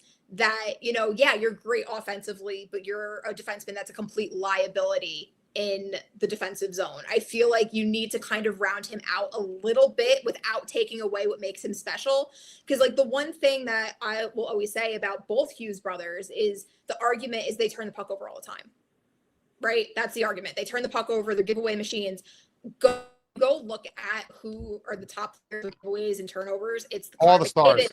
All the superstars. Because you also have to consider too how often they have the puck. Because I've talked to players about this and they're like, Christy, what you have to realize is they have the puck on their stick the entire game. So of course they're going to have more giveaways than somebody who's playing like a bottom six role that doesn't really have the puck on his stick. So there has to be that involved if you're going to make a fair analysis of it. That's going to be part of his game, but there definitely is areas that need to develop, and they will over time. Again, he's still really young, but I think when you put that contract over his head and say, well, now you're a $9 million defenseman, you need to perform better, there's that expectation, there's that pressure, there's that standard to, well, you're getting paid this, I don't care that you're 20 something years old, like I don't care. So he definitely does need to mature. You would hope it would happen in the next like season. But yeah, there's definitely areas that need to be fixed because you can't have your $9 million defenseman's play land on the fact if Brett Pesce's healthy. Very fair point. Looks like a different guy with him without Pesce. The calm, cool, and collected Brett Pesce. Another great Brett Pesce. Hilarious. Nobody realizes how funny that guy is. Why don't you do a story on him? Do like a full feature. I do have to do a full feature on him. He's full hilarious. Feature. Bring in his dad too. His dad's an interesting dude too. I'm sure he'll be more than happy to talk to you as well. Yeah, like the whole family is fantastic. The whole Pesce clan is fantastic. And his mom does not get enough credit because she is also hilarious. I didn't know about the mom. I'm going to have to look into that. Yo, Holmes, what is one change you would make with the organization? I don't know exactly what that means, but I guess however you interpret it. Ooh, I don't like playing GM, but I think that it's really tough because I think about it. And when I hear Jake Allen talk about, you know, it's a mindset, it's not talent, then you question and say, well, is it a culture issue and not a culture issue that the team's falling apart and there's diversity in the line and like in the locker room, but more of, do you need a new voice to kind of lead that? And I would say maybe that wouldn't be a front office change. You could also argue that maybe they need a new goaltending coach as well. I know that's a very heated discussion to see if that can kind of change things for Markstrom and Allen, like the Islanders, you know, when they changed their goaltending coach. But yeah, I would think if I was going to do something, it would probably be a front office change, not necessarily before I would do a roster change. Okay, I like that. I don't know. All right, this is the last one, and then I'm gonna wrap this up and not hijack your night any further. But this has been amazing. Everyone's loving it. From Amagi Legacy, who is your favorite person of the Devils organization that isn't a player? Ooh, very interesting question. I like that. That is a good question. That isn't a player. You know what? I will say, and some people will not know who this is, but Frosty. I knew you were going to say him. Of Frosty. And that man, when I was at Four Nations, the respect that man has throughout the entire league. You don't get pulled to the U.S. Olympic team by accident. Frosty deserves and he is earned all the respect that he has. That man is so professional. He's so kind. And you could just tell he's so well liked. So tell them who he is. They have no idea. A lot of these people have no idea. So Frosty he's the head equipment guy. He's you'll always see him on the bench with the guys. But yeah, I really do like Frosty. I think that he is somebody who he does things the right way and he treats people with respect. And I have a lot of respect about just how he goes about his job at the Prudential Center. I had a feeling you were going to say him just based on all the other stories and people that have talked about him. All right, wrapping it up here in the home stretch, we're going to do just to get to know Kristy a little bit better on a personal level. We're going to play the favorites game. What is Kristy's favorite food? Sushi? I love sushi. Any particular? Are you one of these exotic, yellow? I'm not a sushi guy, so I know they get kind of crazy.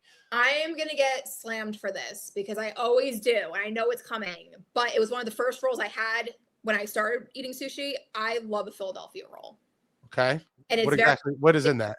It's cream cheese and salmon. Okay. And I like the combination. It's like a comfort roll for me. I don't do spicy, but I know everyone's going to be so mad. That's my number one, but I don't think who are these people to judge your sushi roll pick? If this is your sushi roll pick, that is your sushi roll pick. Makes me happy. Favorite, and we're talking all time here. Favorite TV show? Sons of Anarchy. Sons of Anarchy. Okay. I never got into it. It has come highly recommended by a lot of people. I might have to check it out one of these days. There's a lot of seasons, right? I get overwhelmed. If there's like a ton of seasons, I'm like... It's like 6 or 7. It's worth it. I got the elevator attendant at Prudential Center hooked on it, and we talk about it every game because she's Sons of Anarchy. She's like 4 seasons in now. Favorite movie? Oh, God. I'm trying to think. What do I go to?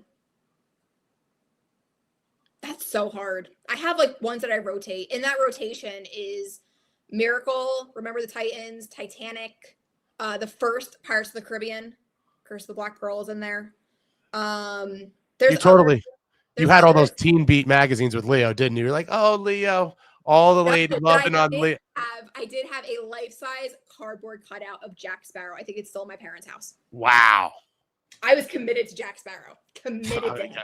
A cutout is pretty high level commitment for sure. Life size. Oh yeah, there's like pictures somewhere of me with this life size cutout of Jack Sparrow. Not Johnny Depp, but I needed the pirate. That is hilarious. Favorite musician or band? Oh God. Again, I have a variety. We'll take the top couple or so. I listen to, believe it or not, I do listen to Iron Maiden, which I think throws people. Okay. But I do like rock music. I listen to a lot of instrumental, actually. I like a lot of movie soundtracks. I like a lot of instrumental. That's usually what I listen to a lot. But every once in a while, you need some Iron Maiden, you know? You need some rock music in your life. Like rock you like a hurricane, Scorpion. Sometimes you just need it. What are you listening to in the car typically on the way to a game?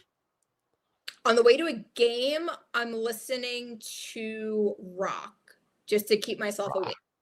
But if I'm at practice and I have my headphones in, I'm listening to instrumental. Like Yanni instrumental? Like you know about Yanni? Like Hans Zimmer. Okay. Yeah. Okay. Last one. And this one, you might have to think about this for a minute because this one's a little more entailed. There's a lot going on here on this one. If you could have dinner with any 5 people, dead or alive, and I always have to throw out excluding family members. Excluding family. Okay. Excluding family, who would it be? 5 people, dead or alive. You're asking for 5. 5. I mean, this has got to be a proper dinner party. It'd be a party of 6. Dead or alive, you said. Dead or alive. Dead or alive. Oh God, this is so hard. I like people with stories. Like I want to hear somebody who had like a really like hard like thing they had to overcome. So I like to learn from people. I want to be around people who are different than me with different opinions and views than me so I can like educate myself. You know what? Just for fun, I'm throwing Curtis Lazar in there because I would just love it. Curtis Lazar is making your list top 5 people dead or alive? Yeah, I love Curtis Lazar, but my God. Curtis Lazar is making the list. On the top 5 of anything? Wow. I'm throwing him in. Oh God, I don't know. I have no idea. I might have to get back to you on this, like on Twitter. I have no idea. Curtis Lazar, my mind is blown. You know what? I love Laser, but my God. Why not? Let's just throw him in there. Always learn something from Curtis. You know what it was? He was so good at life advice. Really? Like he was just like, yeah, like he would like, and actually, you know who's another one who's really great at life advice? Scott Wedgwood. Wedgwood. He wouldn't make my top 5, but solid life advice for that guy. Solid life advice. I might have to back you because I feel like your chat is going to get so bored of me trying to figure out. You got 4 more. You got Curtis Lazar, very interesting off the board pick. Why not? Let's see who else. Walt Disney. Okay, I like that one. That's a little bit more along the lines of what I was expecting. Of what you were expecting? I mean, I wouldn't have said him per se, but something along that echelon of human being. I mean, knock to Curtis Lazar. I love Laser, but he's not, even a thought for my list. I'm throwing him in. Walt Disney, Curtis Lazar. Okay. Creativity. I like that.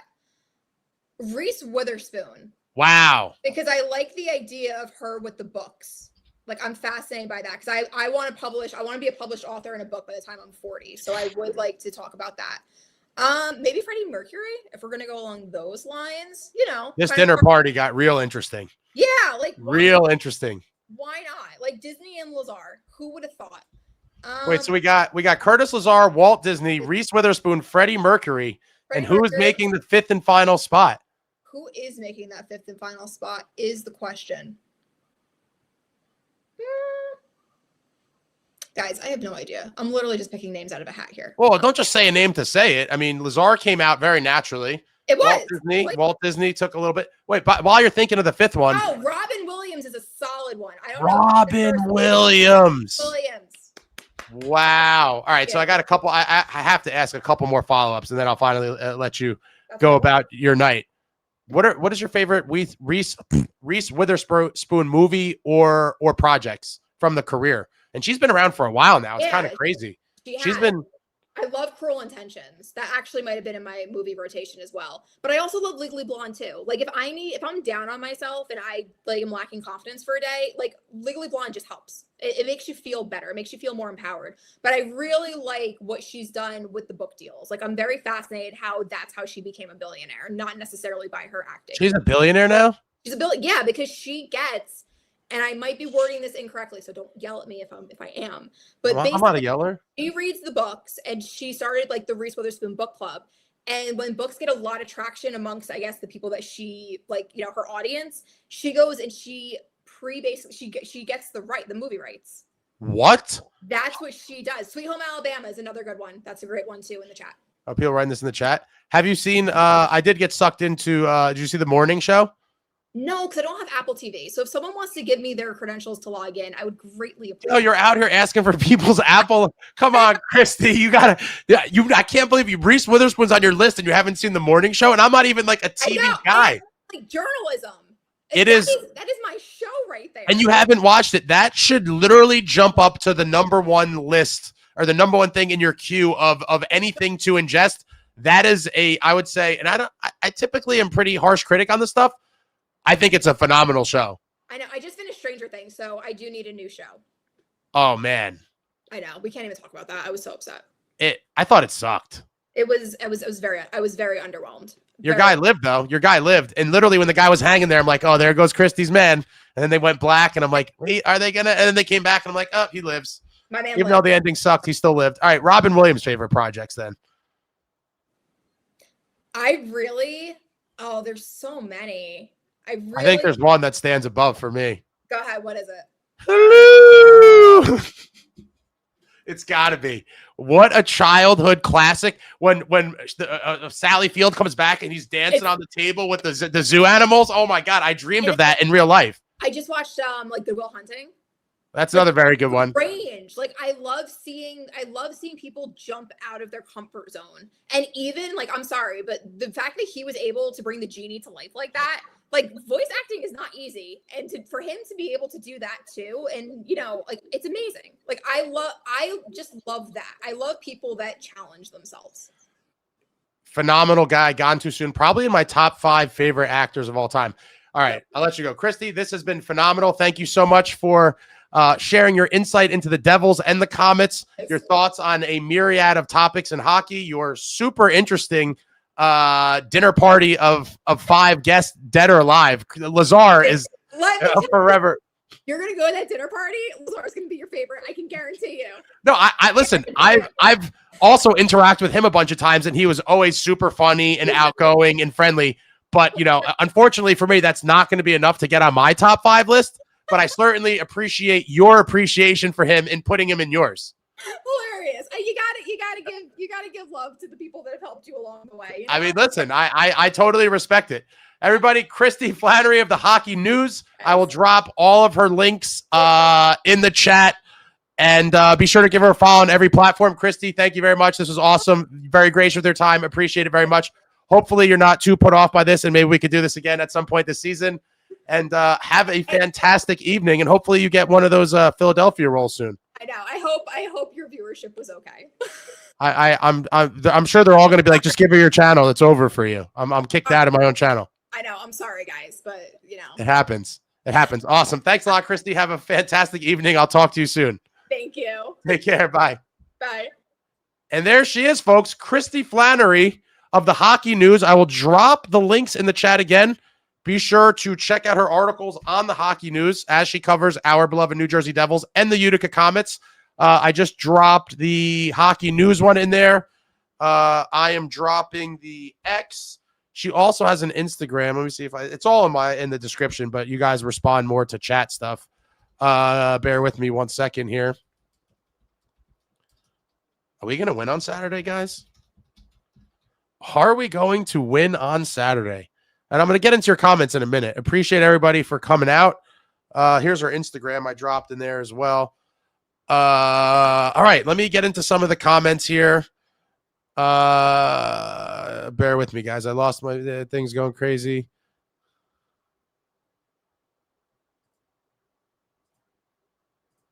All right, we got Kane the Great. Thank you for the super. Will we get a Kristy part 2? She's electric and very honest. Thanks for joining Ace.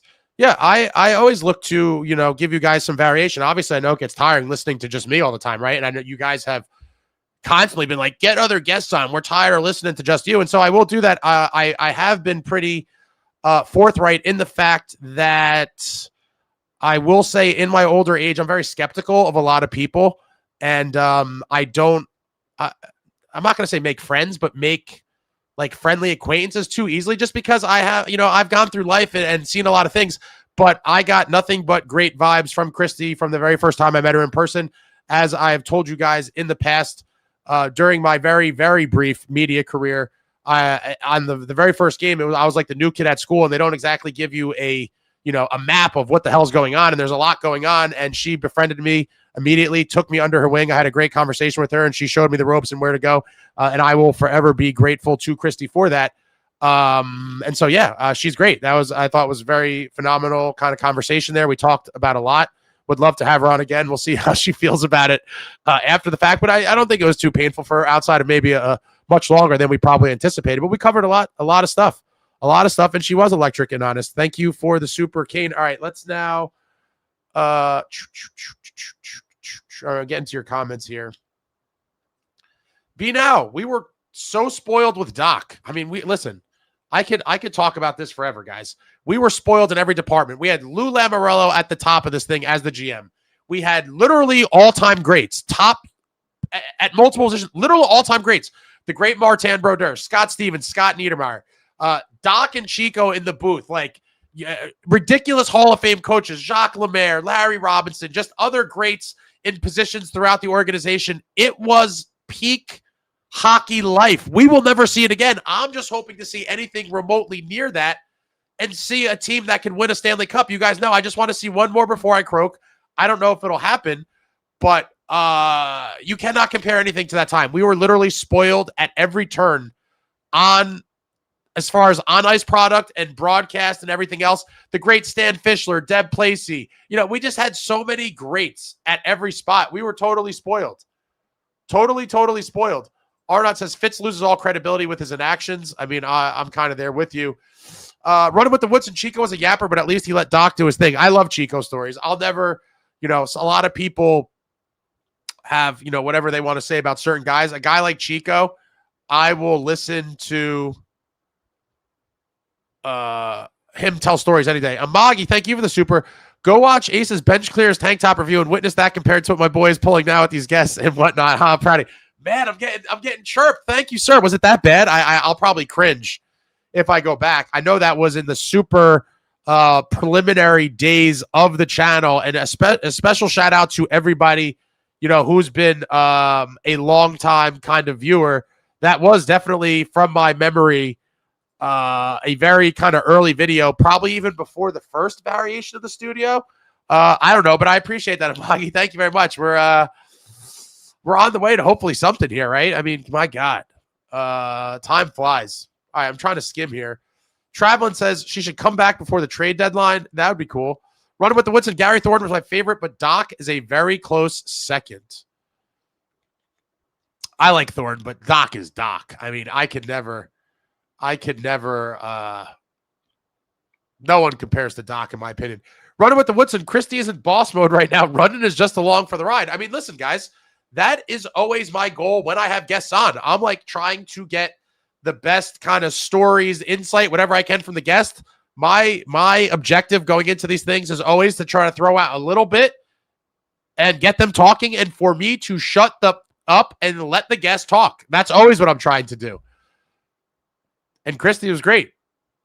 Beachmaster said, what happened at Chicago Cut? I don't think we'll ever know. We have a Kristy for GM. This guy's chirping me as well. My bet is Kristy never has problems with the software. You guys are hilarious. Hilarious. The chirps never end. Jace notices, does Ace's jacket have a devil symbol on it? No, it does not. It does not. We're skimming around here. All right, we went through some of these. Jay Snow says a lot of alcohol involved in Chicago. I don't know that we know that. I mean, a lot of people have speculated that for sure.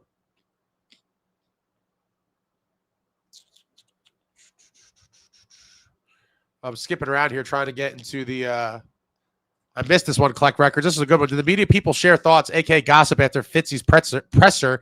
If so, what was the first topic that came up? I'd be curious to know about that as well. I also don't really, it's not very clear to me how much these people, outside of like some of the guys that kind of are like a little clique, I would assume, or so it seems. Yo Hope says Luke had played 200 games. Sook, Tate's Rapper X diss Jack and an unreleased song. Definitely give us the information about that. I certainly would be interested. Is that what, Kid Leroy, or is that his name? Kid Leroy? I'm an old person. I don't know. I don't know about these things. I just randomly see, a little thing here and there. I couldn't tell you one song that kid sings or, anything about him other than he's like a blonde kid.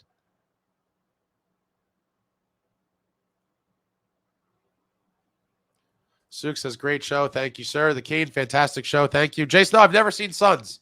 A lot of people have told me it's worth watching. I got to check it out. Beachmaster said, I think he hammer fisted the table and didn't see a glass. I mean, that's certainly a theory. Kane the Great, Sons of Anarchy fan. She's a real one. Amagi, thanks for taking my question, Ace, and answering it. Yeah, sorry if I couldn't get to your question, guys. This poor woman, we thought it was going to be much shorter, but ended up, going way longer than I think we both thought. So I kind of wanted to let her go. But shout out to everybody for putting the questions out. And again, my apologies. Obviously, I can't get to all of them. I tried my best. I didn't want to hijack her entire evening. Collector says Maiden. Yes, I knew she was cool. I knew a lot of you guys were going to love that.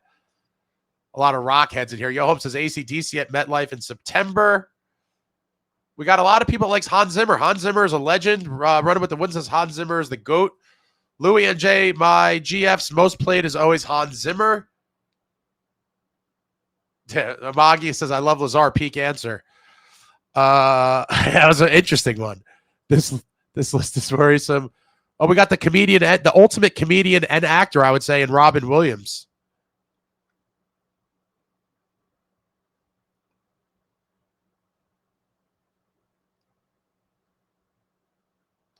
We got Yo saying Shakespeare was not a real person. I don't know anything about that.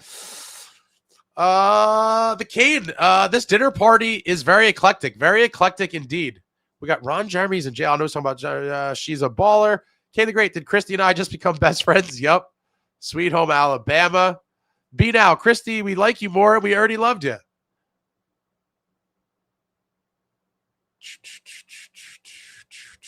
I do yell when people say tank. Kane the Great says, when we get a Kristy part 2, please ask. Maybe right before deadline or after deadline. We'll see when she's available. We'll check it out.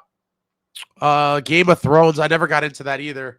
Stranger Things 4 blows 5 out of water. I completely agree with that. When's Outer Banks coming back? I kind of got sucked into that. Another one of these kind of far-fetched, wild kitty bopper shows, but it was entertaining. Jason, Mrs. Doubtfire, great one. Good Will Hunting is amazing. Good Will Hunting soundtrack, amazing too. Yeah. Aunt Frank and Uncle Jack. I know a lot of people like the Birdcage. Sook, I love the original Jumanji. RB says Mrs. Doubtfire is actually a horror movie. Robbie's Bench Toss. Robin Williams, Jennifer Lawrence, Adam Sandler, Amy Poehler, George Carlin, and Mitch Hedberg. Barrel of laughs would be my kind of night. We got a lot of thanks, Kristy. Thanks, Kristy. W, Kristy. Thanks, Kristy. Collect Records definitely need Kristy the sequel after the deadline. Thanks, Kristy. You're the best.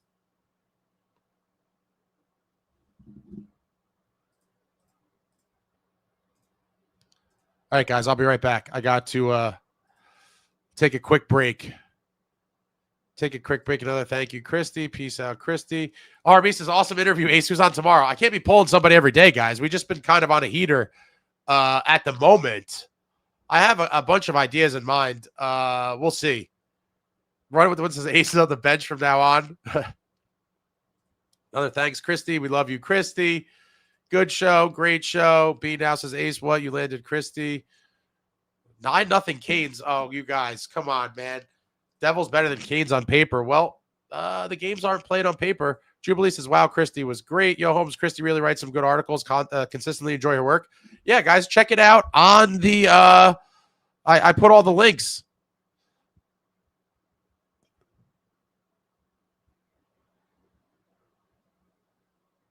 I put all the links. I'll be right back. I gotta use the bathroom real quick, and we'll get into whatever else you guys are talking about. Be right back.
All right, folks, we're back. We are back.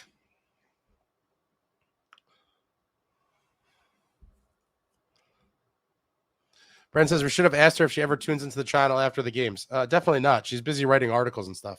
She doesn't have time to partake in the shenanigans.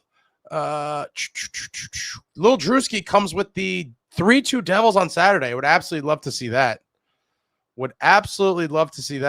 Crazy Alex says, does she know what happened to media as well? I don't. I'm not going to burden other people with my nonsense or, things like that. No, I had not mentioned it to her. Running with the Wind says she's a pro in going places. Yeah, very good. She has very in-depth articles, covers a lot of angles that people might not really think about. And yeah, check it out. I'll drop it again. This is the link to her hockey news article. She just did a really good one on a couple little good quotes from Dawson Mercer in the past couple days. Wrote an article about the Fitz presser. Tons of stuff. They come out pretty regularly, so definitely check her out. Yo, Holmes says, Doc is the greatest professional sports announcer of all time, and I certainly cannot disagree with you, sir. I think Doc is the GOAT of all GOATs. Yeah, obviously Pat Burns, another one, head coach of the 2003 Stanley Cup champion New Jersey Devils, my personal favorite cup team of the three. SJ says, Nico is right. If you forecheck, it's not easy for the opponent D-men to make a pass. Got to be relentless. And Nico's been on a tear. Hopefully he comes out and plays like that for the rest of the season.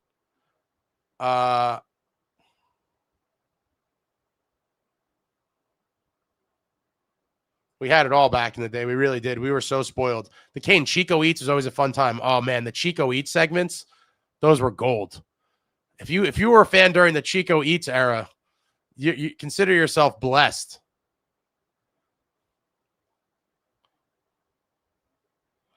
So Ace got dressed up for Kristy. So if you watched the past most recent interviews I did, I try not to have the fan gear on. Obviously for the post game, if I have a guest, I'm going to have the fan gear on. But when I'm doing, in the past couple interviews, I've, tried not to look homeless, be a little professional. It's all you could do. It's all you could do in this world. No one touches Doc. Yo, Holmes says, Doc is numero uno. Rick Janneret, numero dos. Longtime Sabres guy. B-Now says, a good interview lets the person talk. I think so.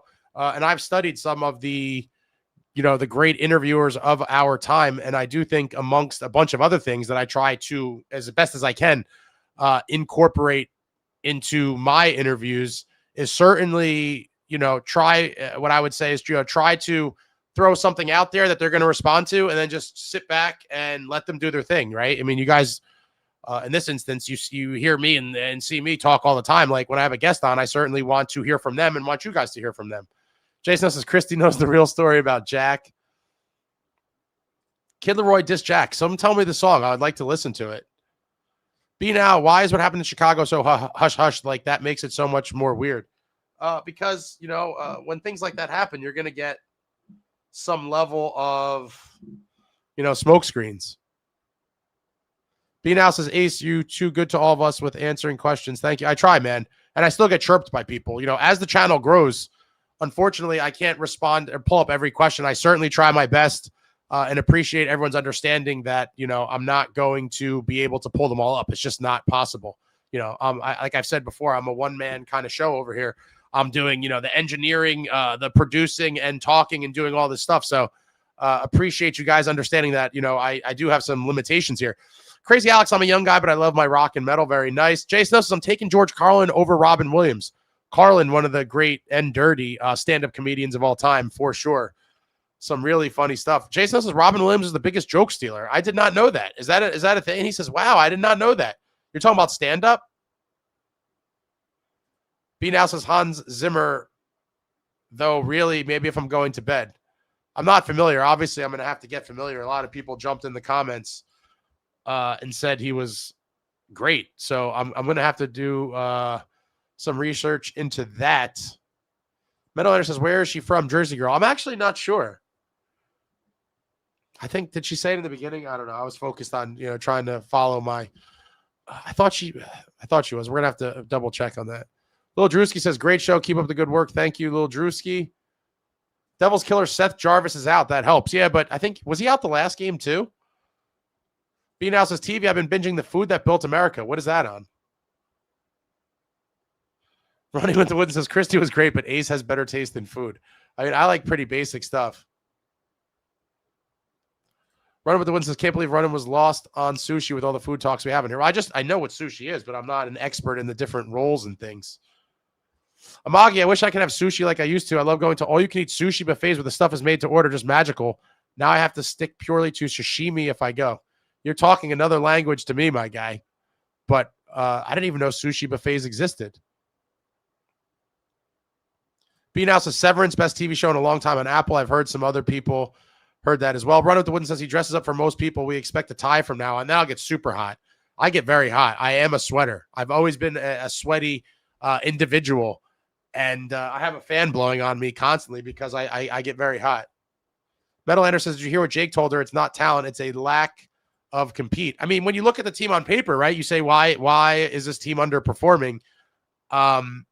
And you certainly believe the talent is there, but whether it is the effort, compete level, whatever it is, the past few seasons have been underwhelming, and, you know, they got to put it together. And if they're going to make the playoffs this year, the time is now. Despite Fitz saying there's tons of runway left, there's 35 games. They're going to have to play, 650-ish hockey at a minimum to have any chance. The 5-star, thank you for the super. Can Christy talk about the current state of the Devils? I think she did. You might be watching from far behind. We talked a good amount, I would say, about the current state of the Devils. Maybe you're watching on a delay. We talk about a good amount.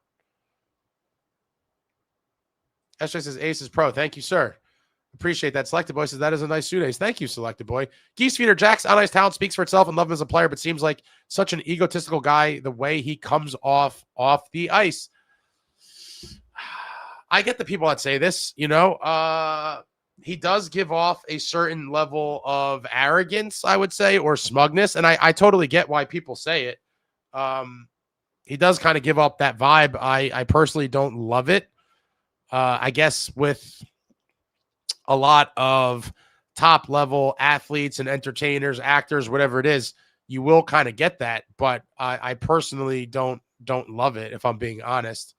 We needed the future as bright glasses, though. How did I forget? The future's so bright, guys. Random Flag says top athletes are egotistical. Not all of them. Not all of them. Obviously, a good portion of them are. But there's a ton of high-level athletes that are very humble. I would say very humble. SJ, it's definitely an effort thing. The Devils don't want to do the things that's hard to do, but they have to. Yeah, I mean, it seems like they have made a very strong effort these past couple games to really get aggressive and get on the forecheck, something we have not seen in lots of the games. And when they do it, good things happen. I mean, that Minnesota game, Palat was flying. Nico had 2 big plays that led to goals. I mean, Pally absolutely crushed a dude leading up to, I think it was a Palat. Was it? No, Pally crushed the guy. Was it on his own goal? Did he get to the front of the net after Nico stripped somebody? I can't remember. But guys were getting in deep and getting after it, and it makes a difference. It's obviously the type of game that the Devils don't prefer to play, but it's the type of game they're going to have to play somewhat regularly if they want to win. You're not going to be able to get the track meet games every game. That's just how it is. Smart teams will not play those games against the Devils because more times than not, you will lose those games with the Devils. If you want to play those wide open pond hockey games, the New Jersey Devils will make you pay because they do have that upper end skill that will score goals in a hurry. B now says the Food That Built America is on History Channel. Okay. Running with the Wooden says, I never thought I'd even see Ace get this advanced with technology. Respect the hustle. Well, I tell you what, I had some issues in the past. I tried to fix them. A lot of these things are beyond my control. But what is the advance with the technology that I'm getting chirped about here? The technological. This is a rough crowd, man. This is a super rough crowd. I can't win around here. I cannot win around here whatsoever. No matter what I do, I'm getting killed by you folks. I'm an old man trying to make it, man. I'm just trying to figure it out. There's constantly new glitches that come about, and I'm just trying to do my best. I'm also, obviously, in terms of the audio video engineer and the producer and the on-camera talent or performer, whatever you want to call it, I also am the IT troubleshooter. So it's a lot of hats to wear, guys. I'm an old man. I'm an old man stretching myself super thin. Stretching myself super thin. B now says Timo is a total bull, but rarely plays like it. So a lot of people have been kind of saying this as of late. And if I'm being honest, you guys know I love Timo, but Timo, like most of the rest of the team, has been a disappointment this year and disappeared when we needed them the most. Now, not to make excuses, but I do firmly believe that when you have a guy like Timo surrounded by guys like we have, it doesn't, and I wish this wasn't the case, but I do firmly believe that there's something to this.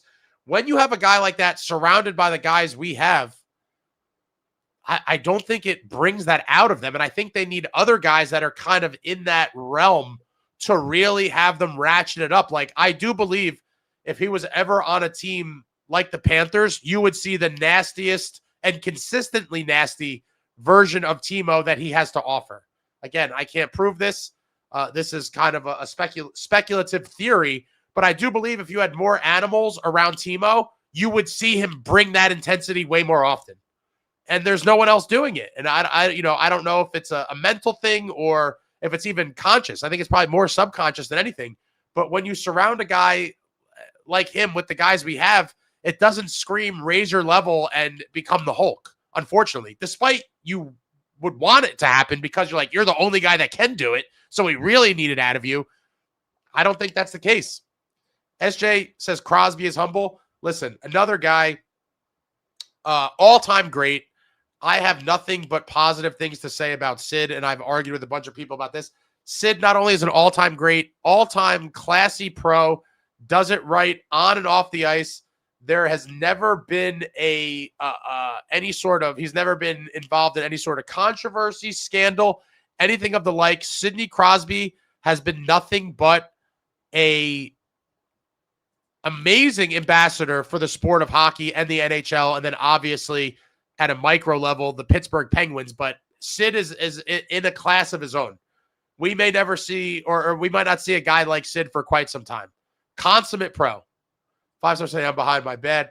Suk, it makes you wonder why they don't play like that with the effort consistently. If consistency is the issue and they can just turn it on and off, that's a disgrace. Who knows?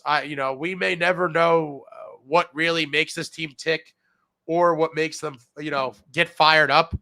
But their backs are against the wall now. They're going to have to play whatever style of hockey it's going to take to win games. And in a lot of these games, it's going to be getting after it, getting in deep on the forecheck, hammering guys, and digging for pucks. Select the Boy says, true, the Devils should be versatile on the ice. B now says, people chirping at you tonight. What up? He brought us Christy tonight. Dang. Timo's on a milk carton. Man, you guys are brutal. Brutal. Scott says jacket center makes a big difference. Obviously, he is a natural center. That is where he is the most comfortable. He was shifted to the wing because of his injury and blah, blah, blah. Still nowhere near 100% Jack Hughes, and he's actually looked probably more hampered in the last couple games than I thought he was. In the beginning, and obviously it helped that he scored a goal in his first game back against the Sabres at the Rock. But last night, he seemed like, 60%. Like, he did create some chances. Obviously, his skating prowess is still there, and he could carve guys up and find lanes and stick handle. But then when it comes to, like, getting some torque on his shot, he got a couple shots off in tight where you're like, damn, there's nothing on it. Like, the explosive finish that we were seeing from Jack Hughes, obviously, throughout his career and most recently early in the season, is just not there. Like, he had a backhander that was like a little shovel that really had nothing on it. A couple other chances where you're like, oh my God, he's getting nothing on this shot. And it's unfortunate. It is going to be a process. I do give him credit for gutting through and playing injured. Obviously, he wants to be out there. But the sooner he gets to 100%, the better off this team is going to be, because right now he is obviously nowhere near 100%. And it, in my opinion, it really showed last night a lot. Running with the Wind said Nason was a dog and got tired. Timo got tired too. One man can't do it. Oh, yeah, we need more. We need more guys. And I do think it's contagious. When you have several guys that are going out there looking to kill guys and get to the corners and dig out pucks and smash the goalie and get in the blue paint, it is contagious. But you need more than one guy to do it. And when you only have one, it's not nearly enough. Even Kristy said she thinks she needs some guys, that are of the more physical variety to make this team tougher to play against. And they've needed it for years.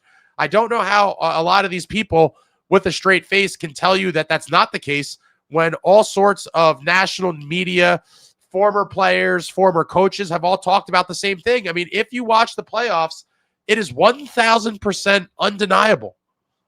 I mean, you watch the playoffs and you're like, oh my God. And especially as it gets later, second round, third round, you're like, if you envision the Devils playing one of these teams, you're like, the Devils are leaving in several ambulances because the play is that intense. When you watch it, you're like, there's no way the Devils are competing with one of these teams. I mean, it is just the reality. Jay still said, I agree. It's hard to be the only one playing physical. Yeah. Randall, the soft style bleeding over to everyone. I completely believe in that. You need more than one warrior, and they don't have it right now. Running with the Wind says Timo had dogs on the Sharks team, especially on the power play. Turco, my man, great show, great guest. Thank you very much, sir. Metalander, you heard Kristy. Timo was supposed to be the complimentary left wing for Jack. It didn't work, which is why he's on power play 2. I still think he should be on power play 1 forever, but, you saw his whole Sharks career. He was on the right wing on power play 1, just ripping lasers from the circle, and that's where he did all of his damage. We've decided to try to change his utilization, and, I unfortunately, I don't think it's for the better. This is Kristy in the chat. Skating Stiletto, thank you so much for your kindness, everyone. There she is. Go give her a follow on all the links I dropped. Oh, my God, you guys are chatty. I thought I was making progress here. You guys are just burying me, but I appreciate everyone for coming out. Great crowd on a non-game night. And it is crazy. I did point this out when I had my man Austin from Devil's Den Hockey on. Super late night, random, totally not planned guest. If you haven't seen that live, hold on. I got to see what game that was. Was that the Minnesota game? I think I had on Austin from Devil's Den Hockey, who I found his channel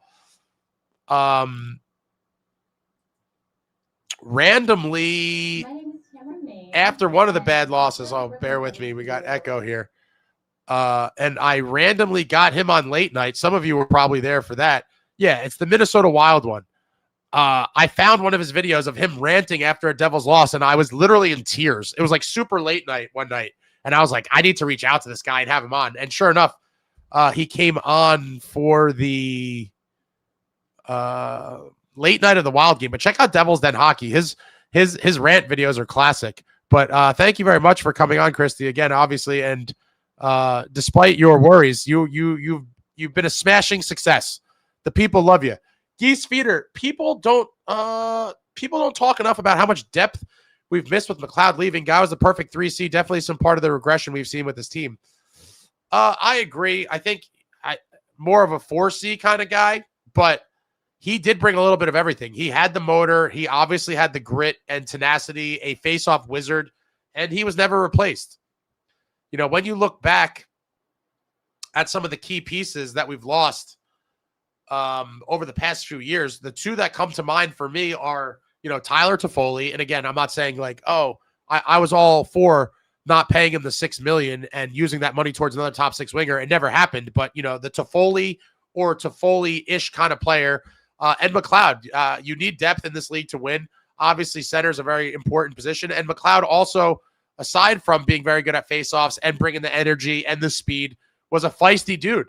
Something we don't really have right now. Would love to see a guy like him found somehow, some way. Beachmaster says, Nason started and ended injured. Think he'll be back by season's end. That's a really good one. I don't know enough about his injury and whatever the hell's going on to call that either way, if I'm being honest. I wouldn't be surprised either way.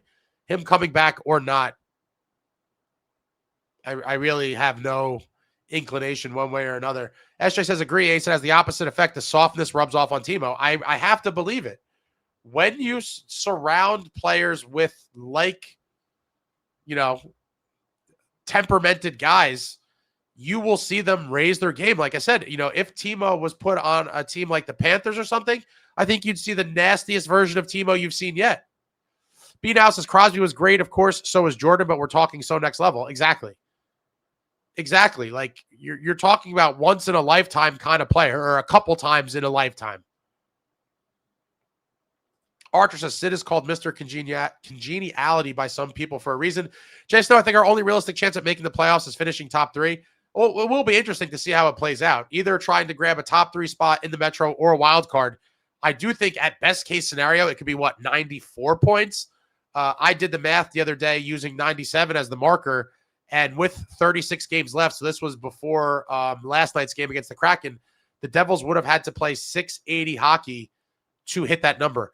Red Devil, I love Sid Crosby. I just hate how Pens fans and announcers have to make everything about Sid all the time. No, I can see that, but I'm not going to hold it against the guy for the obnoxious, or whatever you want to call it, behaviors of the fans. Select the boy, spare some likes for crying out. Spare Ace some likes for crying out loud. Hit the thumbs up for your boy and for Kristy Flannery for giving us a lot of her time and answering a ton of questions. Devils are beastly. I know it's not going to happen, but with the recent rumor turmoil in Ottawa and us needing a shakeup, Fitz should sack up and pull off a Brady trade. Bet he could bring out the dog in Timo. Oh, you done did it. You done did it. I thought there could be now one stream where we don't go off on a tangent about Brady Tkachuk, but once again, I will preface this always with me stating I do not think this is realistic. I do not think it will happen, but I will forever dream of the New Jersey Devils landing Brady Tkachuk. I don't think it's very likely or possible, but I'll still dream about it. I do believe he is the exact kind of player that would help this team on so many levels, but I don't think it's going to happen. B now, first game, that goal, it looked fine when he snapped one early, but I don't know lately. I guess we're talking about Timo. Red Devil, I love Sid Crosby. We already read this here. B now, Timo, Nason, Dylan is 3. It's not enough, and you need him up front. Random flag, plus you can't crash and bang with no backup, leads to more turnovers. Running with the Woodson Ace, did you hear the analytics team was against getting Dougie, but ownership stepped in to force Fitz's hand? A lot of these things kind of seem like hearsay stuff. I don't know if that's, I don't like getting into the rumors and the speculations, and it seems like a lot of this stuff, I thought I saw something similar to that regarding Palat. I thought I saw something very similar. Suk, I'm glad I'm not longer viewed as a doomer. The team did me a service in this chat. Right over the Woodson 5-hour non-post-game live. Definitely not. Suk says, thanks again, Kristy. Devils are beastly. I bet McLeod would have more goals and points than both Lemico and Glendening combined. That's certainly not saying much, but I would tend to agree. Jason says, take Glendening off the ice. He's so bad. Yeah, would love to see if we're not going to get a 3C upgrade to push Cody Glass to 4C, at a minimum, I would like to see 4C upgraded if possible. Amagi, I met Devil's Den Hockey at the Rock when he visited. I didn't know you talked to him. That's sick. Oh yeah, that's crazy. I think he's only been there once. You happen to be there and talk to him.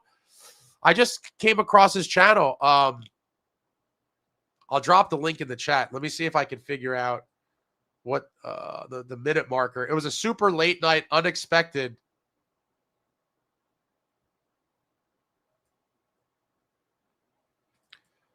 Unexpected guest. The folks up late night, and it's at like the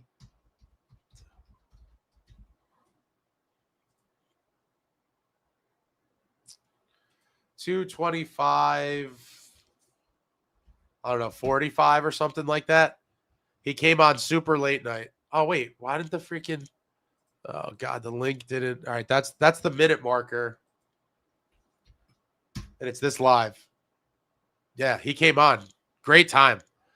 And I had a ball talking to him. It was super late night. But when I saw it, it was his video after the I think it was the Jets. I think it was the Jets game.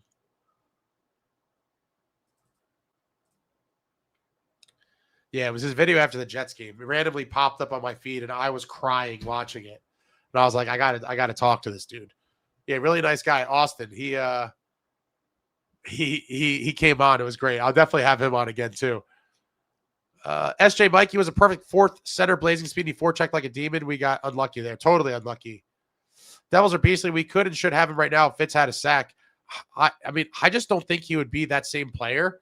But I think at this point, it's worth finding out. I mean, obviously, I've told you guys from the beginning, the team will never look into this. But if he's remotely anywhere near that level of player, that'd be a tremendous upgrade. Yeah, the BMW lot in 22-23 was nice. Little Drewski says trade Dougie Hamilton for Tyler Toffoli. Toffoli's not going anywhere. He's loving his life out there. Loving his life. B-Now says Timo getting let off the hook, in my opinion. Step it up. Set an example for every damn night. I guess I'm too old school. He's out there doing it by himself, though. Team Labatt. Carolina will be a big game for them. They could really be big for morale, finally getting a win against that Dragon. Yeah, and that would be a 3-game winning streak heading out to Canada. That'd be phenomenal. What a way to go out on a road trip. SJ says Timo has grit, but he's not the Kachuk, so the softness affects him. I think so. It's not realistic, but I'll dream. I will forever dream. Yeah, McLeod would need 1 goal. Amagi, he made a video saying he'd be there, so I went out of my way to meet up with him and take a pic. Nice. SJ, I can't see the Devils playing 680 hockey. That's insane. Hope I'm wrong. I can't see it either, but I would love to be wrong about that. I make statements and predictions all the time that I will always say, I would love to be wrong about this. 680 hockey, 435 games is nothing to sneeze at. That is an insanely kind of long stretch to play high-level hockey. Red Devil says, in hindsight, they probably should have just paid Toffoli. With hindsight, I would say sure, because that was the old cap climate. So Toffoli at $6 million now, you'd be thrilled with that. But at that time, if you had taken that same $6 million and maybe put it towards a guy that was $7 or $8 million at the time, you could have got something. But that ship has sailed, and we're living in the new cap climate now, folks. The new cap climate is here.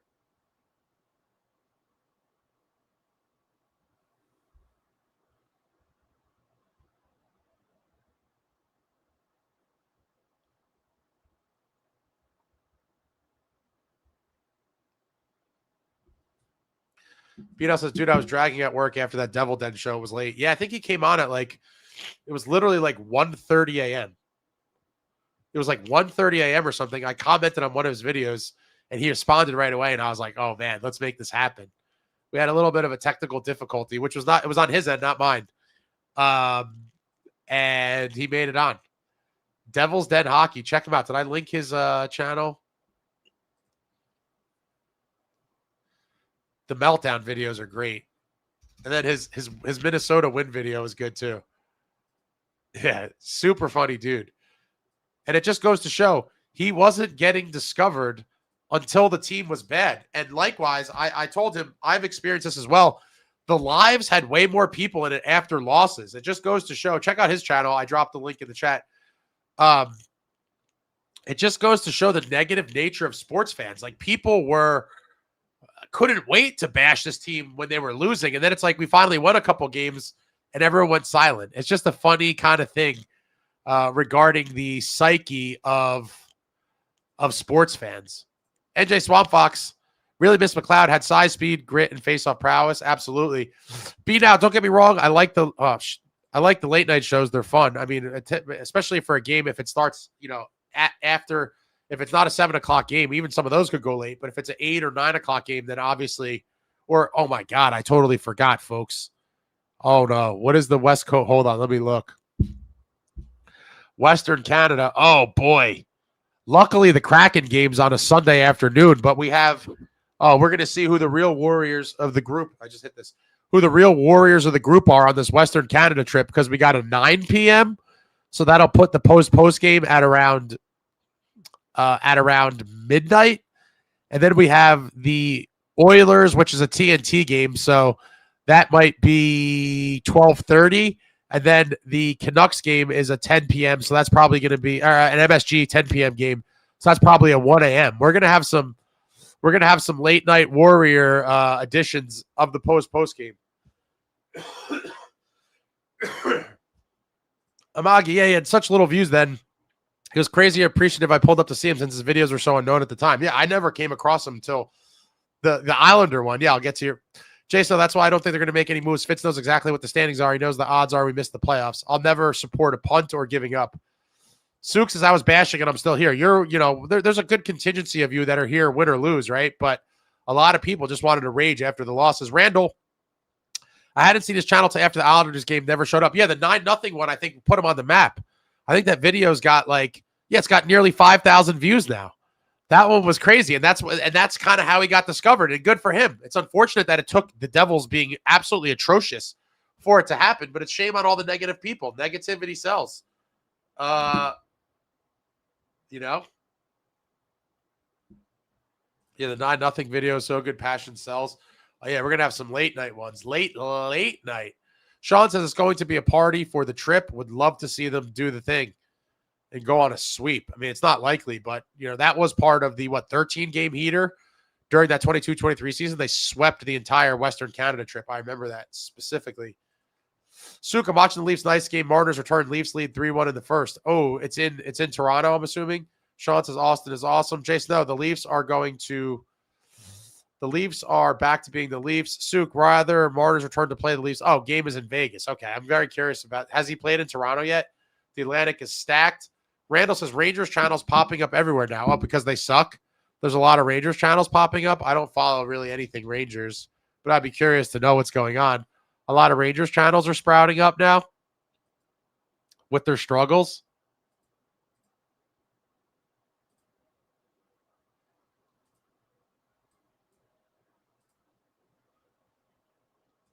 Yeah, negativity sells. SJ, that's like 20-plus wins. Can they do it? We will find out. We certainly will find out. Jason, the Devils have to find their way into the top 3. We'll see. I mean, it could end up being very close. You don't know how it's going to shake out, but a lot of teams, in the mix, hoping to make the playoffs. And it very well may lead to not a lot of teams selling and a lot of teams trying to buy, which would obviously make trades that much more difficult to pull off. And if you can pull it off, it will likely make them more expensive because you have multiple bidders for anyone who's available. There'll be some sellers, but it could be a down year for sellers, honestly. It may be one of the least amount of sellers we've seen in a while. Someone asked the standings. Devils currently 4 points out of a wild cards, the second wild card spot, and 4 points out of the third spot in the Metro. Capitals just got pushed out by the Pens, but it's not going to be easy. It certainly is not going to be easy. Yeah, there's the standings, though. I'll be back 1 second. I got to right back.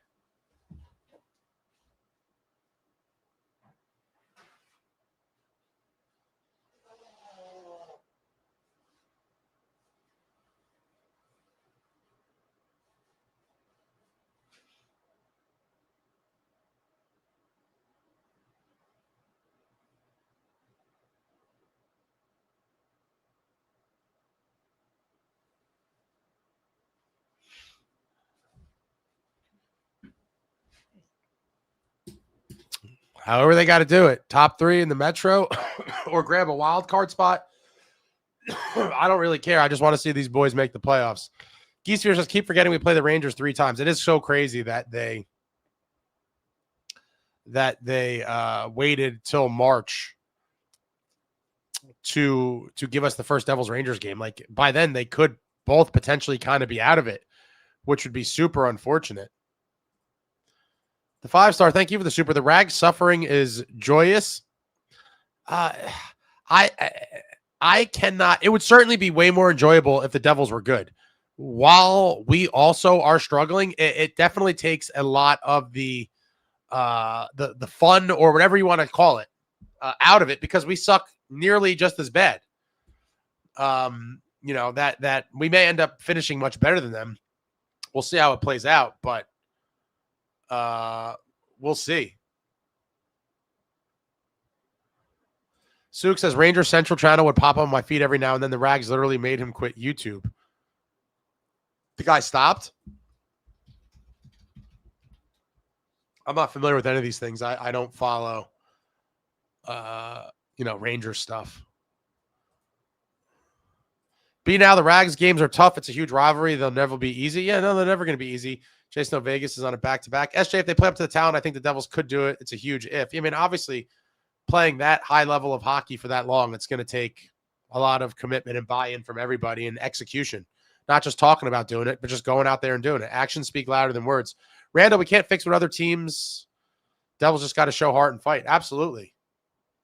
And Saturday night's going to be a big test. Can they claim 3 in a row to set them up on a super high kind of ride out to the Western Canada trip? Sharks won tonight, says Sean. B now, you don't sound quite as sick. I'm slowly recovering. Just got some antibiotics, but my God, I feel like I've been sick forever. It sucks.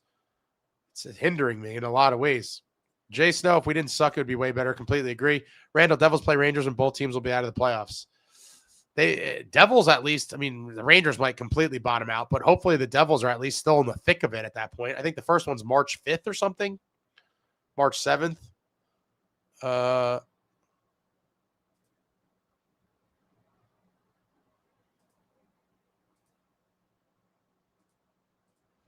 Let me see. Yeah, March 7th. Saturday, March 7th. The only home game against the Rangers this year. Jason, they'll just end up with a better draft pick. Suk, he stopped after last season and just posted for the first time like yesterday or something. Really?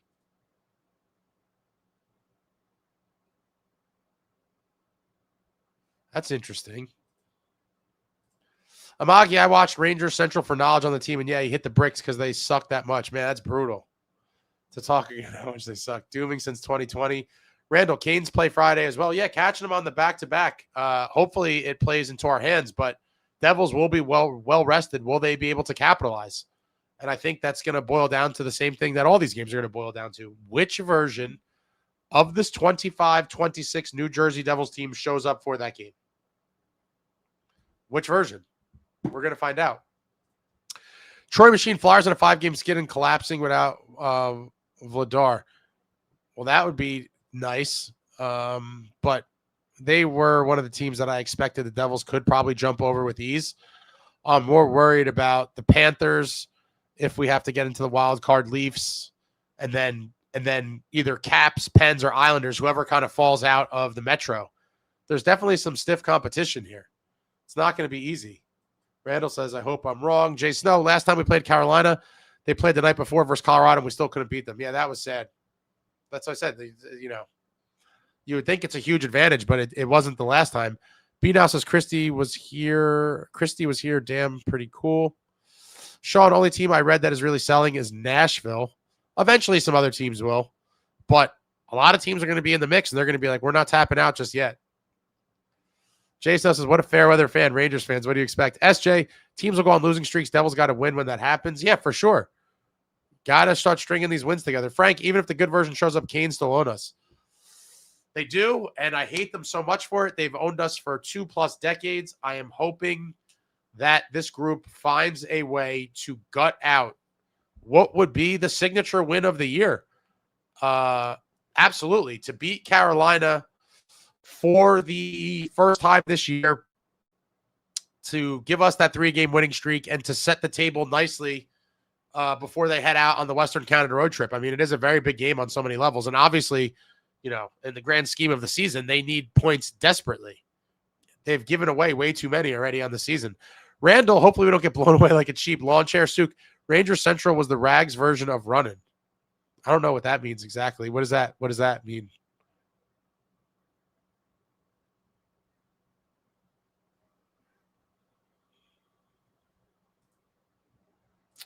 Jason, no, I still want someone to get blood from Nyes. I give Nico a ton of credit. You'll never see Matthews dropping mitts, and he's 6'3". Yeah, I mean, Nico obviously didn't want to engage in that brawl, but Nyes challenged him, and he's like, screw it, I'm in. Man, who was the guy earlier in the year that Hallinan knocked out in Toronto at the end of the game? That was phenomenal. That was one of my favorite moments from early on in the season. Devils win the game, and the guy was out there looking for one, and Hallinan just hit him with an overhand shot and buried him near the glass. It was phenomenal. On the young season that I've kind of forgotten about because of, some other things that have happened, I guess, and the trajectory that this team has taken. But that was an awesome moment for sure.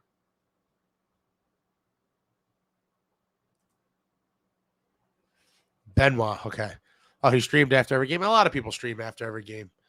It seems like more and more people are getting involved in this kind of thing across all teams and sports, like with each passing day. The streamers. It's a world full of streamers.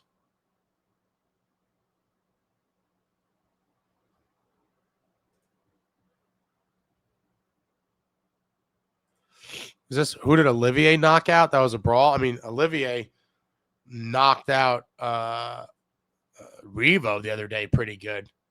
I mean, he did have the advantage because he had his helmet with the visor on, and Revo had on nothing. I guess as he lost his helmet sometime before. But man, he got cracked good. Revo went down pretty hard.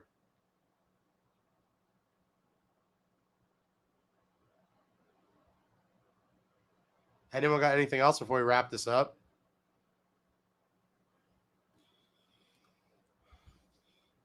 He smoked Benoit too after Jack had a hat. He was sick. Grubauer cheap shot at Dougie after the OT ended last night. We owe him one. Oh, yeah, that was crazy. I forgot all about that. What a clown. I mean, I can't even I'm kind of disappointed that Dougie didn't like tackle him. Like, that was insane. I know Dougie was like trying to get around some Devils for whatever reason. Obviously, Dougie was not looking to start a confrontation. And Grubauer like two-hand whacks him. I wish Dougie went after him and just threw him on the ice. It would have been phenomenal. Like, I can't imagine a goalie doing something like that to one of the old school Devils teams. It may have been a total melee. Like, you cannot allow punks like that. The guy takes a two-handed shot on Dougie. I wish, even if it wasn't Dougie, I wish someone nearby just absolutely clocked him. And if it turned into a melee, so be it. Like, that was insane. Completely insane. Archer says, no matter how many channels stream after Devils games, I'll always come here. I appreciate that. Beanow says Olivier's a beast. I'll take him and Brady. I would pass out for either one. Having both of them is that's just too much of a ridiculous dream. Having either one is a dream also. Olivier's a beast. Jason, that annoyed me too. It just bothers me. We have no one who responds because no one responds, period. There is no response. And that's the problem with this team. They're just the lack of response when shit goes down. Like, I don't know about some of you. I wouldn't categorize myself as a troubled or violent youth. But, in the 90s, I guess it was a different time to some extent. And once in a while, you'd be out with your friends or whatever, and something would happen. And when shit went down, you always knew kind of which friends in your friend group you could count on to get it popping and who was going to kind of be a waste of space. I think other people can relate with that too. Like, certain times I've been in situations where I'm like, oh, yes, I have, so-and-so and this guy here with me. Like, I could count on them. And then there's other times where you're like, oh, my God, like, I have the wuss crew with me. It is what it is. But the whole Devils team as a whole, like, the response is not there. Someone show balls. And Keefe said it. Literally, our head coach was like, we need to show some balls. The greatest call out in Sheldon Keefe's tenure as New Jersey Devils head coach. Like, show some balls. And again, would it have been a stupid thing? Sure. But the guy totally started it. Like, and I'm not one of these people like, oh, you have to respond to everything, like pick and choose. But like, that one was so blatant that like he deserved to get a shot. Totally get a shot. You're two-handing our star defenseman. Who, keep in mind, we're trying to trade at the moment. Imagine if he cheap shotted him and like Dougie went down and like twisted his knee or something stupid. Oh my God. Crazy Alex says it probably never crossed anyone's mind. Probably not. Now that was crazy hitting Dougie. I don't think anyone noticed. I think that's kind of what happened. Nobody really figured out what happened afterwards. Swamp Fox, 5 peeps dead or alive. Curtis Lazar, Walt Disney, Reese Witherspoon, Robin Williams, and Freddie Mercury. Bizarre. I like it. It's a very eclectic bunch. Sean says Stevens, who have heard someone that happened back in the day. Oh, there's tons of guys that would have murdered somebody for that. When the Devils had just killers all over the place. Up front, on defense. Jay Stowe, teams will keep taking liberties until someone steps up. I agree. I would never take that shit. Totally agree. We just seem to be a pushover team. And if I'm being honest, last night it seemed like it was a point of emphasis for the Kraken to hit Jack as often as possible. He was just getting thrown to the ice left and right. 5-star, thank you for the super. Jake Sanderson is my number one option. Your number one option for what? An acquisition of any kind? B now, so I give team pass on the hit on Dougie. I don't think the team saw it. At least a couple people did. Archer, I just think someone was too dumbfounded to respond. Snow, in the 90s, you fought no matter what. It didn't matter if you were going to get smoked. Absolutely. B now, fan since 84. I was in 6th grade, season tickets. That's amazing. Troy Machine should have never traded Big Mac. I love Big Mac, but, and he's forever a franchise legend on this channel. Like Akira Schmid, he was the central figure in the Rempe pest control and the star combatant, obviously, with Matt Rempe of a full 5-on-5 brawl at Madison Square Garden. One of the greatest regular season moments in recent Devils history. I mean, that was kind of the Devils finding their spine. A true kind of galvanizing moment. And he'll forever be a legend to me for that. SJ said, I remember that, the haymaker from Halo. Jason, no, Ace is bringing back to childhood. You knew when things were about to go off, who was going to throw hands and who wasn't. Yeah, everyone knew. When shit was about to go down, you did a quick survey, like, who do I got here with me? Who could I count on? And who's going to be completely useless? Everybody knew in the friends group who was going to pull their weight and who was going to do nothing. It was no surprise. You knew who you could count on. Suk, I figured they already won the game and Dougie knows he's on the block. Don't want to catch a suspension. I mean, I don't know. Would they have gotten suspended for retaliating there? I mean, how does Grubauer get nothing? That was just like a blatant, just like, bah! On the way off the ice, like, even if maybe not a brawl, but like, what if someone like popped them in the mask? Like, that would be, I would say, the equal response to what he did, or just give him the same exact 2-hand back. Are they going to suspend everybody? Anyone got anything else in closing? I'm dying here. Appreciate you all for coming out. Special thanks to special guest Kristy Flannery of the Hockey News. Give her a follow everywhere. I just dropped her X, the link for her X in the chat. I'm dropping her Hockey News article link in the chat. And lastly, I will drop her Instagram. Great and very thorough reporter. Writes great stuff. Go give her a follow across all the platforms. If you're not following your boy on all the platforms, follow me too. I'm trying to get more active on some of these things. The bigger we could kind of roll this thing into, the more opportunities could maybe come our way. And eventually I'm hoping to do some cool stuff in real life. Everything's a work in progress, guys. Rome wasn't built in a day. Like I said, appreciate all of you. I am a one-man band at this point and trying to do a lot with minimal resources. And so we roll on. We roll on. Good, bad, or indifferent, we will continue on the path. Oh, I was ready to go, Snow. Always ready. Now, you got to give the look to the other guy. Like, listen, we're kind of co-captains on this thing. You better make sure you get off that first shot and you do some damage quick, because we got some of the midget brigade with us, and we're going to have to take out multiple assailants per man. You always got to do the math. Who's squaring up with who? Can you take out a couple before, you know what I'm talking about, Snow? But don't think this changes anything, Snow. I will find 151, and you will be put to pasture, and it will be in a vlog. Certainly. Archer says, Joey DeCord would never. Crazy Alex, see you all later. Randall, thanks as always, Running with the Devils. Thanks for coming out, Randall. Be now going to go watch something. What should I watch, folks? I'm curious, too. I'm probably going to go watch. I'm behind on some hockey videos. There's a lot of stuff I want to catch up on. I think there's a new Wingmen podcast. There's so much stuff now that I do want to watch, and it's almost like there's not enough time in the day between regular life responsibilities and then trying to watch all this stuff. Obviously, I put a good amount of time into doing the shows here and all that, so that's kind of another time suck. So it's hard to keep up, and it's like new things are popping up all the time. So I appreciate all of you. I understand you are all inundated with choice of different types of hockey media to consume, and I will always appreciate your support and viewership, because without you fine folks, none of this stuff is possible. None of it is possible. So appreciate all of you. Randall, good, my dude, the Jersey Roots. How long you want me to stay on here for, my guy? We're at 2:35. I mean, we're fizzling out here. Select the boy. Peace out, guys. Let's go Devils. Jersey Roots, Sons of Anarchy. Suk says Snow never going to be seen in Newark again. I think Snow answers the bell. He understands he got himself in trouble, and he's going to pay up when the time comes. I have no doubt about it. He seems like an honorable man. Be now, I want to see the Snow Ace drink off. Archer, going to go have lunch now. Archer, where on the planet are you? Were you in Australia? And I apologize. There's people from all over, and it's hard for me to remember where everyone is. Are you the Australian fella? Take care. Traveling Devil. Randall Media Overload for sure. Jay Snow, I'm ready. Even if I lose, you can film it. I'm always down for a couple laughs. Amagi, I'll be at the game Saturday in my Kobe Moose jersey. Very nice. Let's go Devils. Hopefully you see a win. Jersey Roots, you guys, Sook, love to hear that. Australia. Okay. So I do remember some stuff sometimes. Appreciate you from down under.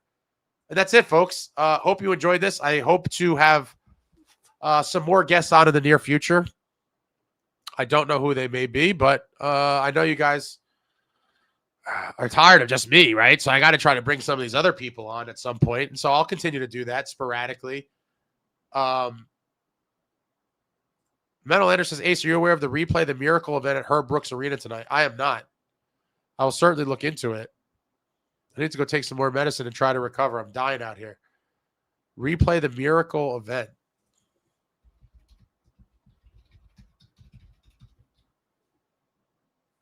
Oh, hologram? Oh, wow. That's pretty insane. I'm going to read up about this.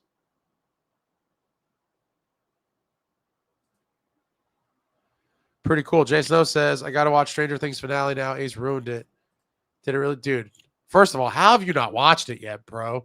Like, I wouldn't have said that the day after, but, like, the thing was on, what, 2 weeks ago? Maybe it wasn't two. No, yeah, it was 2 weeks ago. Like, come on, bro. You have no excuse, Snow. Your life is in shambles.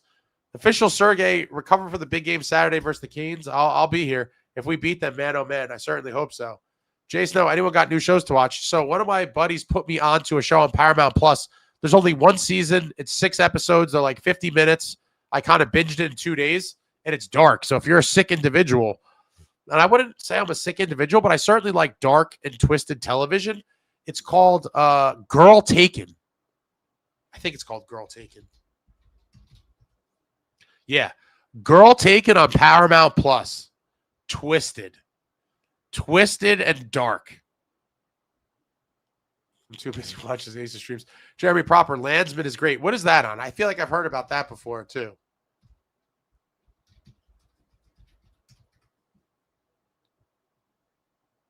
Oh, this is Billy Bob Thornton. Friends and Neighbors on Apple. Yeah, like this is a lot, right? Like, how can I watch these shows and watch hockey stuff and do hockey videos? It's a lot. There's not enough hours in the day. Someone got to figure out how to make days like 40 hours. Give me 40-hour days. I'll be the most productive human of all time. All right, that's it, guys. I'm done. I'm completely dead. Need to recover. Thank you, everyone, for coming out. Again, special thanks to our guest tonight, Kristy Flannery of the Hockey News. Follow her at all the links. They're in the chat. They're also in the description of this video if you don't want to scroll through the chat. She's on X, Instagram. Her articles on the Hockey News covering our beloved New Jersey Devils and the AHL affiliate for our Devils, the Utica Comets. A lot of great stuff on there, so go definitely give her a follow on all these all those platforms. Check out the articles. That's it, guys. I will be back. What's today? Today's Thursday. We'll see. I don't know. Maybe there'll be something floating around tomorrow. Maybe not. But at worst case, I will be back Saturday night for the either pre and post game or just post game. I've kind of shied away from the pre-games. If there's something newsworthy or anything, maybe I'll be inclined to do a pre-game for that one as well. It is a pretty big game, but we'll see. We'll see. But thank you, everybody. Appreciate you all. Hit the thumbs up on your way out. Keep your eyes peeled. Tons of things in the works. And that's it. That is it. Thank you all for watching. I love you all. Like, comment, subscribe, and all that jazz. Until next time, friends, let's go.